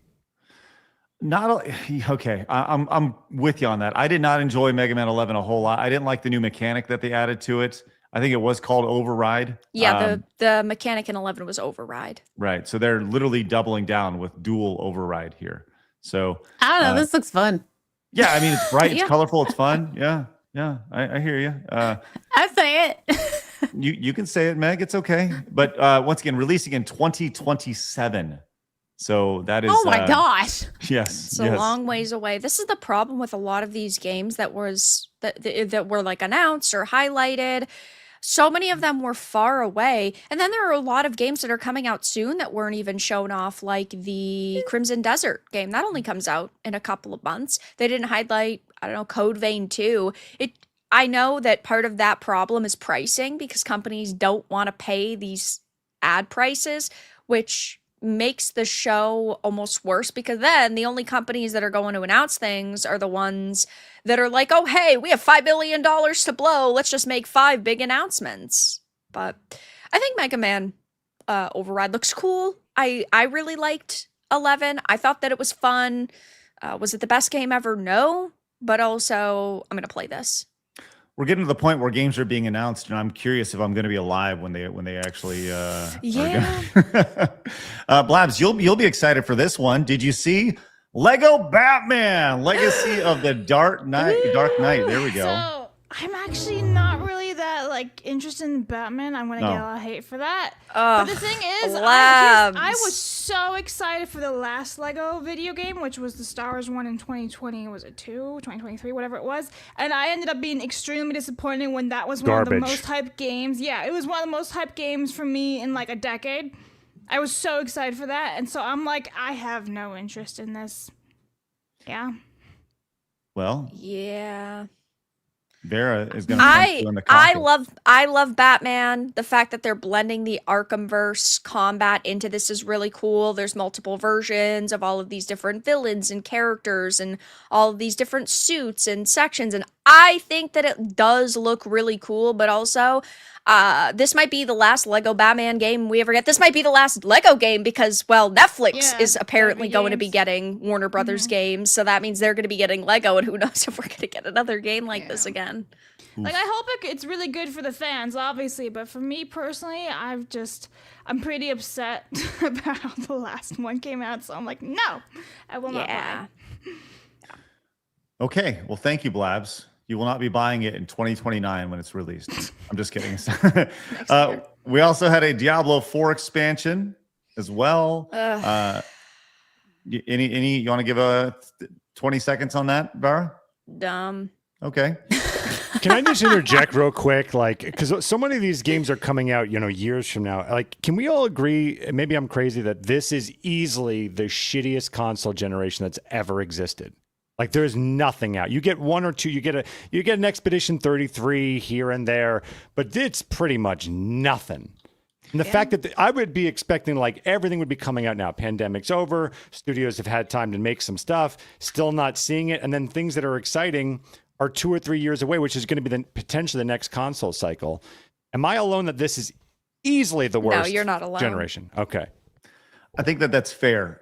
Once again, Nintendo, as much as you want to love or hate them, they're doing their thing. They're fucking murdering it still. One other game, the Jonathan Blow, that guy came out and has delivered.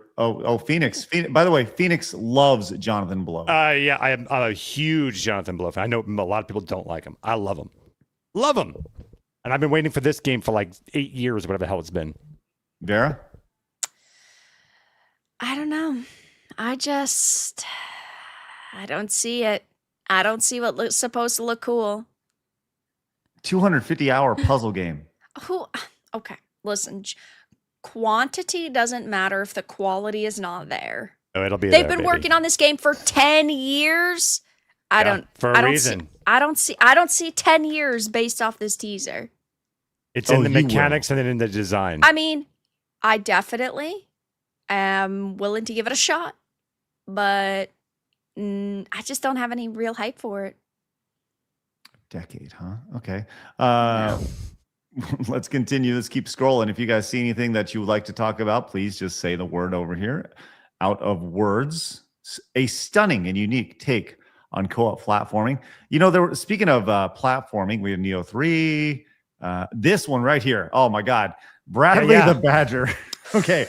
Vera, I'm going to just play this really fast.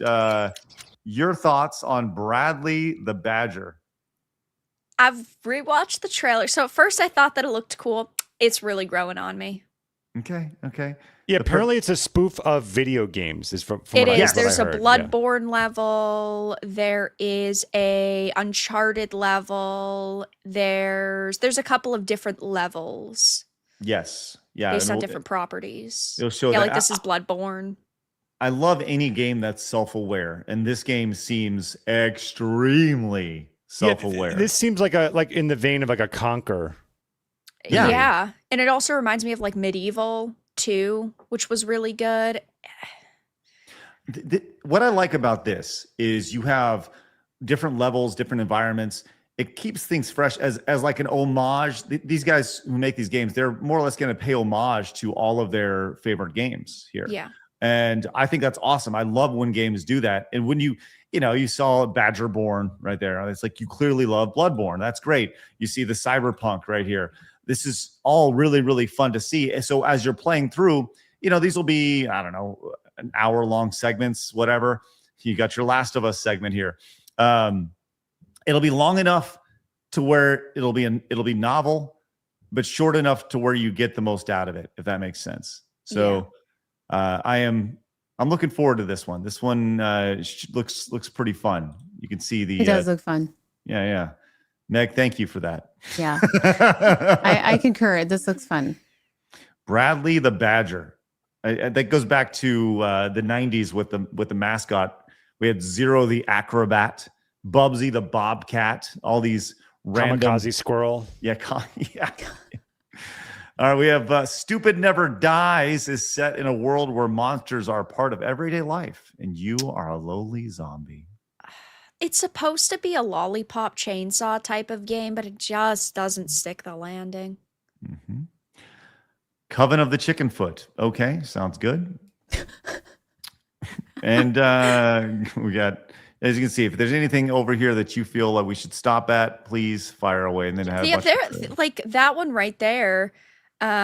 Scroll down slightly. I don't remember what Orbitals, is that what it's called? That looks really cool too. I don't know. I think that there were a lot of good games shown. I genuinely do. I think that the problem though is that so many of them are far away. Exactly. Right. Yeah. Right. Which, yeah, it's funny when you think about like movie development. I was watching this thing about who was it? It was John Cena, because he's about to do his last match. He was talking about how when he was in the middle of wrestling, they're like, "Hey, do you want to do this movie?" And it's going to take 6 months to film. Then it's going to be another 18 months before it comes out. It's like a 2-year production cycle for these movies. And you look at it and like, that's ridiculous. But then you see these games that have 4 or 5, in Blow's case, a 10-year production cycle. That's fucking insane to me. Like, I don't understand how people can get excited for something that's coming out. Oh, it'll be after the next 2 presidents will be elected. Like, that's just silly to me. Yeah. In 84 years. I think that's how we all feel about that. And real quick, no one cares, but just a heads up. The reason why that game took 10 years for Jonathan Blow is he's also writing a whole new programming language. So he's been doing cool. that. He's been also doing that too to change the industry. So it wasn't just that game. That's cool. Thank you. Look at him just being a giant Blow apologist. You know what else was announced? The 40K game. Oh my god, it looks so good. Which game? The Total War Warhammer. Oh, okay. Whew. Well, let's do a quick look at the winners. You can see them right here. And there they are. Excellent. All right, let's move on. Oh, Donkey Kong won something? I'm sorry. did. That game is fucking garbage. I'm sorry. Craig, you played the demo, and you can agree that game was absolute shit. I couldn't get into it. Into it. Oh, Garbage. Yeah. Thank you. Yeah. But hey, it won best family game. It is a fun family game. No, that would destroy my family. Absolutely not. No one's allowed to play that game. Now, in addition to award for the games, there was actually an award for the content creator of the year, which we saw that. We saw the VTuber year we talked about with Kirsha not too long ago. This may be the best acceptance speech I've ever seen when it comes to an award being handed out. This was Moist Critical winning Content Creator of the Year. You just say thanks. Moist Critical. Please God, anybody but me. And the Burnt Peanuts. You And know the it. Game Award goes to Moist Critical. Congratulations. All right. Here are the nominees for Best Fighting Game. 2XKO, Capcom Fighting Collection 2, Fatal That's cool. Fury City of the Thanks. Wolves, Mortal Kombat Exactly how I would accept an award. Yeah. Cool, thanks. Right. I fucking nailed it. That's why we don't do like awards, acceptance awards at the Real Game Awards. Like, why? Nobody cares. That's the perfect one right there. We have some other memes as well. Blabs, you put this one in. What's this about? Oh, I just thought it was funny because he kind of looks the same. That's it. Jeff does have as he's getting a little older, he does have dead eyes a little bit. He does. Yeah. Okay. We also saw this little meme as well. Jeff Keighley. You did it again, James. You pushed away the one guy who actually gave a damn about you.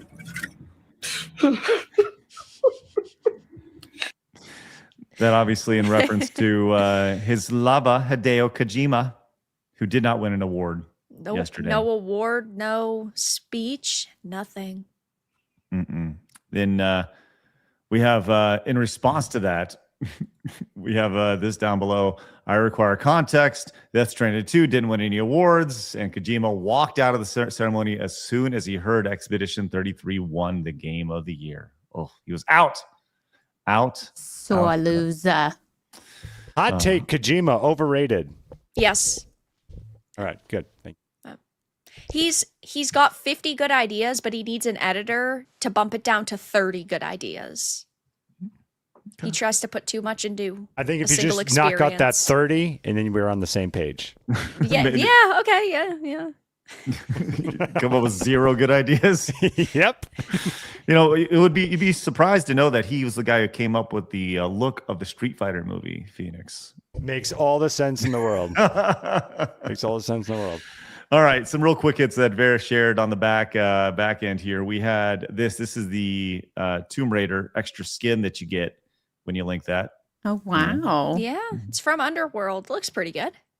Come on, she looked feminine. Like, am Yeah. I crazy? Yeah, I agree. No, she looks feminine. Phoenix, I'm not saying she doesn't. But I'm saying, to me, like, what more could they have done? Give me 1 second. Give her a fat ass. Let me. I'll move Computer, enhance. on. That's right. Enhance. Yes, that's right. Enhance. Oh. There Here we go. I got it. And then we have this from Major League. They're so big she can't even walk. That's right. That's right. Let's see. Give her bigger boobs. There we go. Stand by.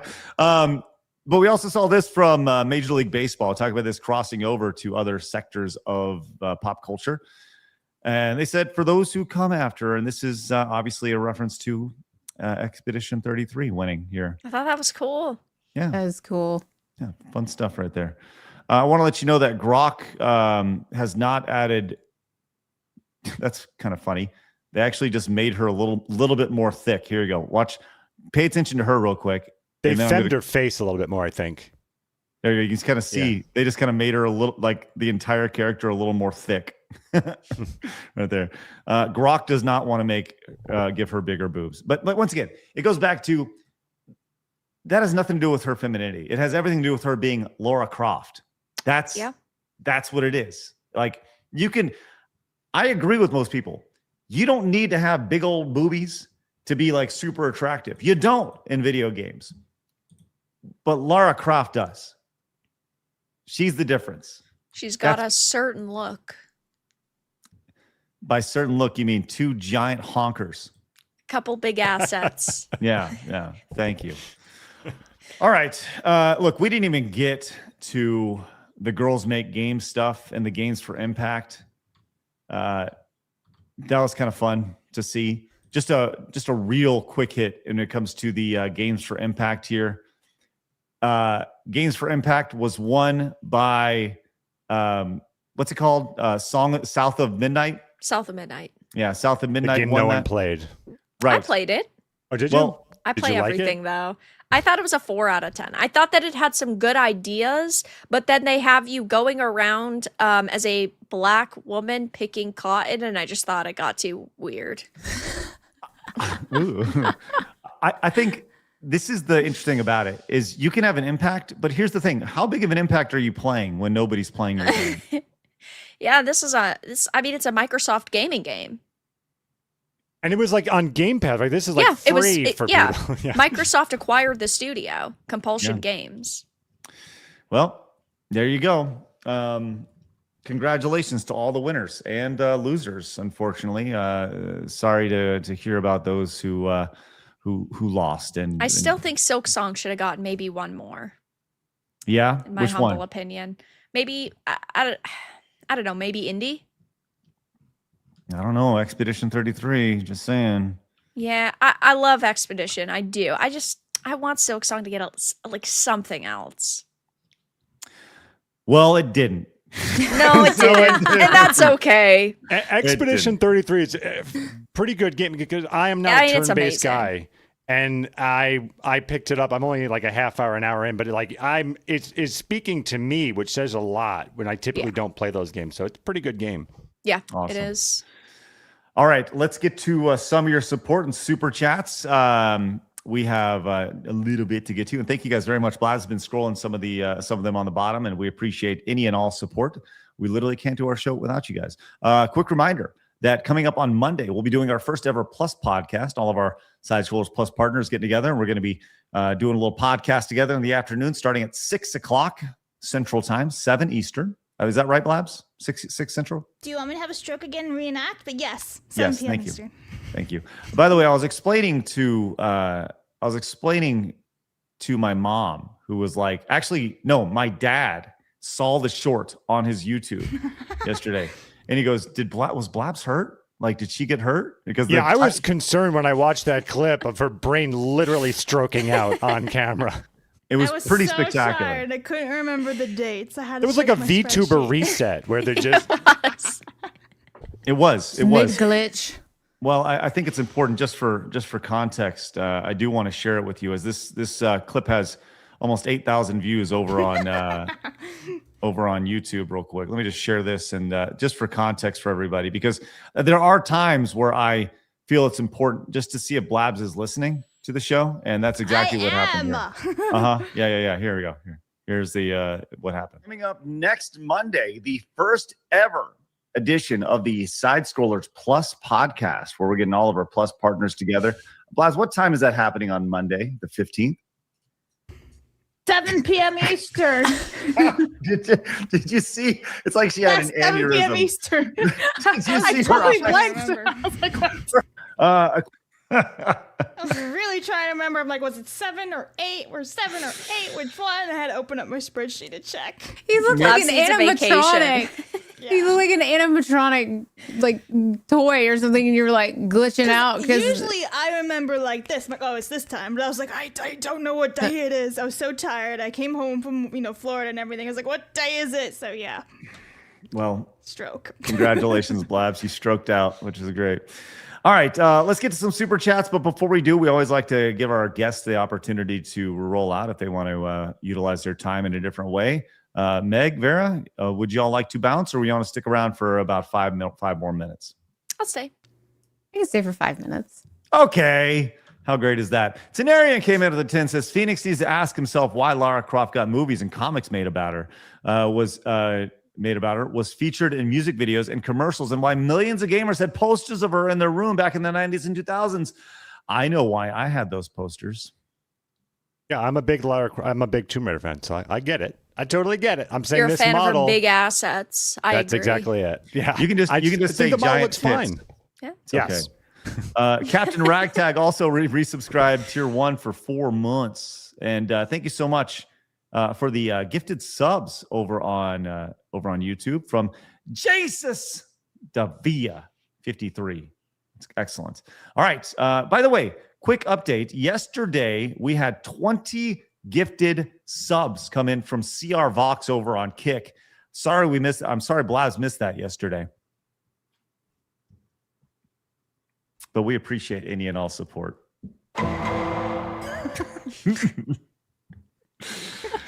All right, Blabs, fire away with some of this wonderful support that we have.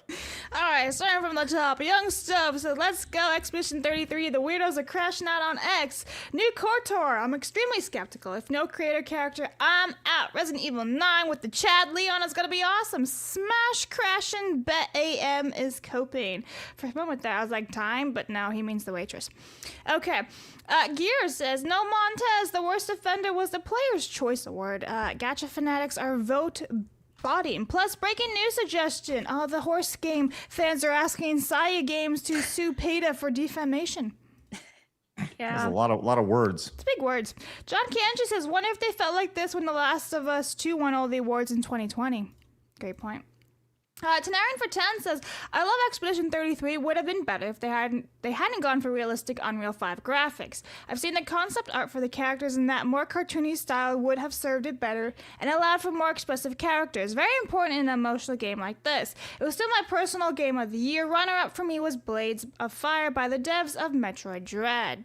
Also, I just started laughing about like the freaking law sound effects again. I start to giggle. All right, Dirt is King for 10 says, I feel for the devs that have the misfortune of releasing the same year as Expedition 33.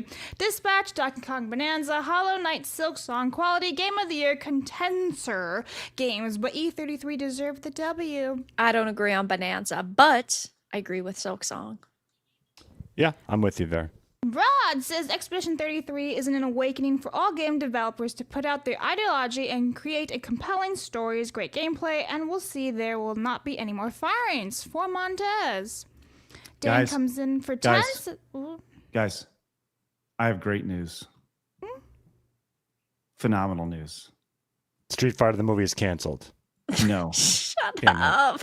Alyssa Mercante has come out of her hole and responded to my tweet. Can I just say real quick, I thought she was leaving X like 8 times. I know. I thought she was so gone. It's crazy. I was talking about protect his peers. Jeff doesn't work in the fast food industry. She then responded down below. Hi, Craig. I'm talking about the developers and voice actors who were in the theater that he has harassed and defamed. Wow. So certainly not talking about her. Although she made it about her. Yeah, she painted herself to be a victim of his horrible treatment of these people. That's how I saw it. Right. Well, good of her to get out of her hole here and to respond, which is really, really nice. So What should I say back? What should I say to Mercante? Because the more you give her attention, the more she keeps feeding off of it. Don't feed the beast. Yeah. Oh, yes. All right. Go ahead. Yes, sorry, Blabs. Go ahead. Yeah. Okay. Ice Wolf for 10 says Ace Combat 8 being announced for 2026 has me tweaking harder than a meth addict. Gosh. Wow. Dan says, I did not expect Expedition 33 that many awards. After I bought a physical copy from Amazon like 2 days ago, I never got the chance to play it anyway. It's amazing. You're going to love it. Dan also says, saw the trailer of Street Fighter movie. It looks fucking awesome to me. I hope it's good. Wow, okay, Phoenix. Now there's 2 movies I want to see in theaters next year, Mortal Kombat 2 and Street Fighter. I'm all in. Thank you for that. Tretro says, morning all. The 1 year I skipped watching the Game Awards, and I found out afterwards there's 2 new Tomb Raider games, both with Lara still being deconstructed. Justice for Lara Croft and her legacy. And Rod says, love seeing Leon as the second protagonist for Resident Evil 9, but I would have loved Capcom could use to Jill and Claire. They have not been playable since the Revelation games. Side note, the only thing I did watch live was freaking Lenny Kravitz joining 007 and just walking on stage. I was like, what is this? Anyway, that's all I saw. Game Hunter series for 20 says, damn, I decided to go for the Anthem Platinum for the bragging rights. Craig, it's okay to cry. I never made fun of my friends when they are at their worst. As a good friend, it's my job to uplift them. Drev says, don't tell me about your upcoming game until it's within 3 months of release. I think you could stretch it to a year maximum. Dan says, there's a lot of gaming announcements, but the one I'm excited for is Saros shown at the Game Awards. I really enjoyed Returnal on the PlayStation 5. You and Phoenix are the only ones who own that. Maybe Meg. Returnal? No, PlayStation 5. Oh, I was going to say Returnal's good. Mercenary Pretend says, Phoenix, that's not a hot take. Kojima being overrated is a state and fact of life. The man is nothing more than a movie director, could not make it into movies and was stuck as a video game director. Yeah, I'd put air quotes on movie director. So. Saint says, Melee James tried to make Grok racist. No matter what he said, it just wouldn't. Jewish AF says, the knee Blabs took to the lady bits looks a bit staged. I think Craig got a clever idea from WWF on how to drum up some buzz. Incorrect. I don't know, man. I'm still icing my vagina. Yeah, thank you, I was Blabs. there. Appreciate I saw that. it. Yeah. I was in the middle of it. Yeah, she was there too. Guys, I witnessed. And then Des tried to kick me in the butt. Yeah. That was not on camera, Lots but like, of it abuse. was cut off. Yeah, I was very scared. I was getting abused from everywhere. So, anyway, Taker for 10 says, I love the early NES Mega Man and SNES Mega Man X games, but the 3D ones were an abomination. You guys ever play those? Tank Controls and Mega Man. Forget about it, with development times being 6. Thank you for that. Okay, I'm just gonna read these real fast. Commodore Fan for 5 says, I personally think games shouldn't be announced more than a year from release. So I'm sick of games that announce years ahead and never get released. That's more like for shareholders and stuff, right? Like a lot of the times they do this stuff just to generate buzz and stuff like that for their studios, so that I they imagine, can right? make more money, so that they can actually put Yeah. it in. Because like Star Wars or Fate of the Old Republic, they only just put that into development this year. That means that like they haven't even really started working on it yet. We are caught up. We do have this. We that from Armis. We saw that, yeah, and we get this one from Armis as well. Like I said, those are the ones I can't see on StreamYards anymore, but I put them in before I glitched out. Well, thank you, Armis. Gear came in, says on the vertical live stream of all things, says Jeff Keighley literally hates Sonic, huh? Blue Hedgehog deserves better, but one award, the Game Awards 2025 has been JT smashed. He also says PUBG inspiring Fart Night was a mistake. Joey says, I was too excited about the Game Awards this year. I wasn't too excited about the Game Awards this year, except for the Resident Evil 9 Requiem announcement and Phantom Blade Zero. And DD Jones says, hey, Stuttering Craig, been a fan forever. Glad you're not only still doing your thing, but also on the side of the woke wars. Keep on keeping on. To be clear, I am not a warrior in this fight, right? I am just a guy talking about stupid things in the world. So that's all. That is all. So, all right. With that said, what's something that is not stupid is you hitting the subscribe button or the thumbs up button. And also not stupid, getting outside and touching some grass, which I fully anticipate you doing this weekend because, hey, you want to live a balanced life, right? Of course you do. It's fun to talk about games, but we all got bigger things going on, right? Right? Except for Vara. She's in the bubble, right? She's all about it, right, Vara? I'm always busy, always doing something. Yeah. Love it. And that's what makes you you. Great stuff. All right, awesome. Well, everyone have a great weekend. We'll see you guys on Monday when we're back at it again with Flash and Mitsu. Ooh, it's going to be a great show. It always is with Flash and Mitsu. So tune in then. Join us. I'm sure there'll be plenty of things to talk about. With that said, appreciate you guys popping in, allowing us to be a part of your life and you guys being a part of ours. Once again, hit the thumbs up button and subscribe and join us over at Side Scrollers Plus. Use promo code YouTube for a discount.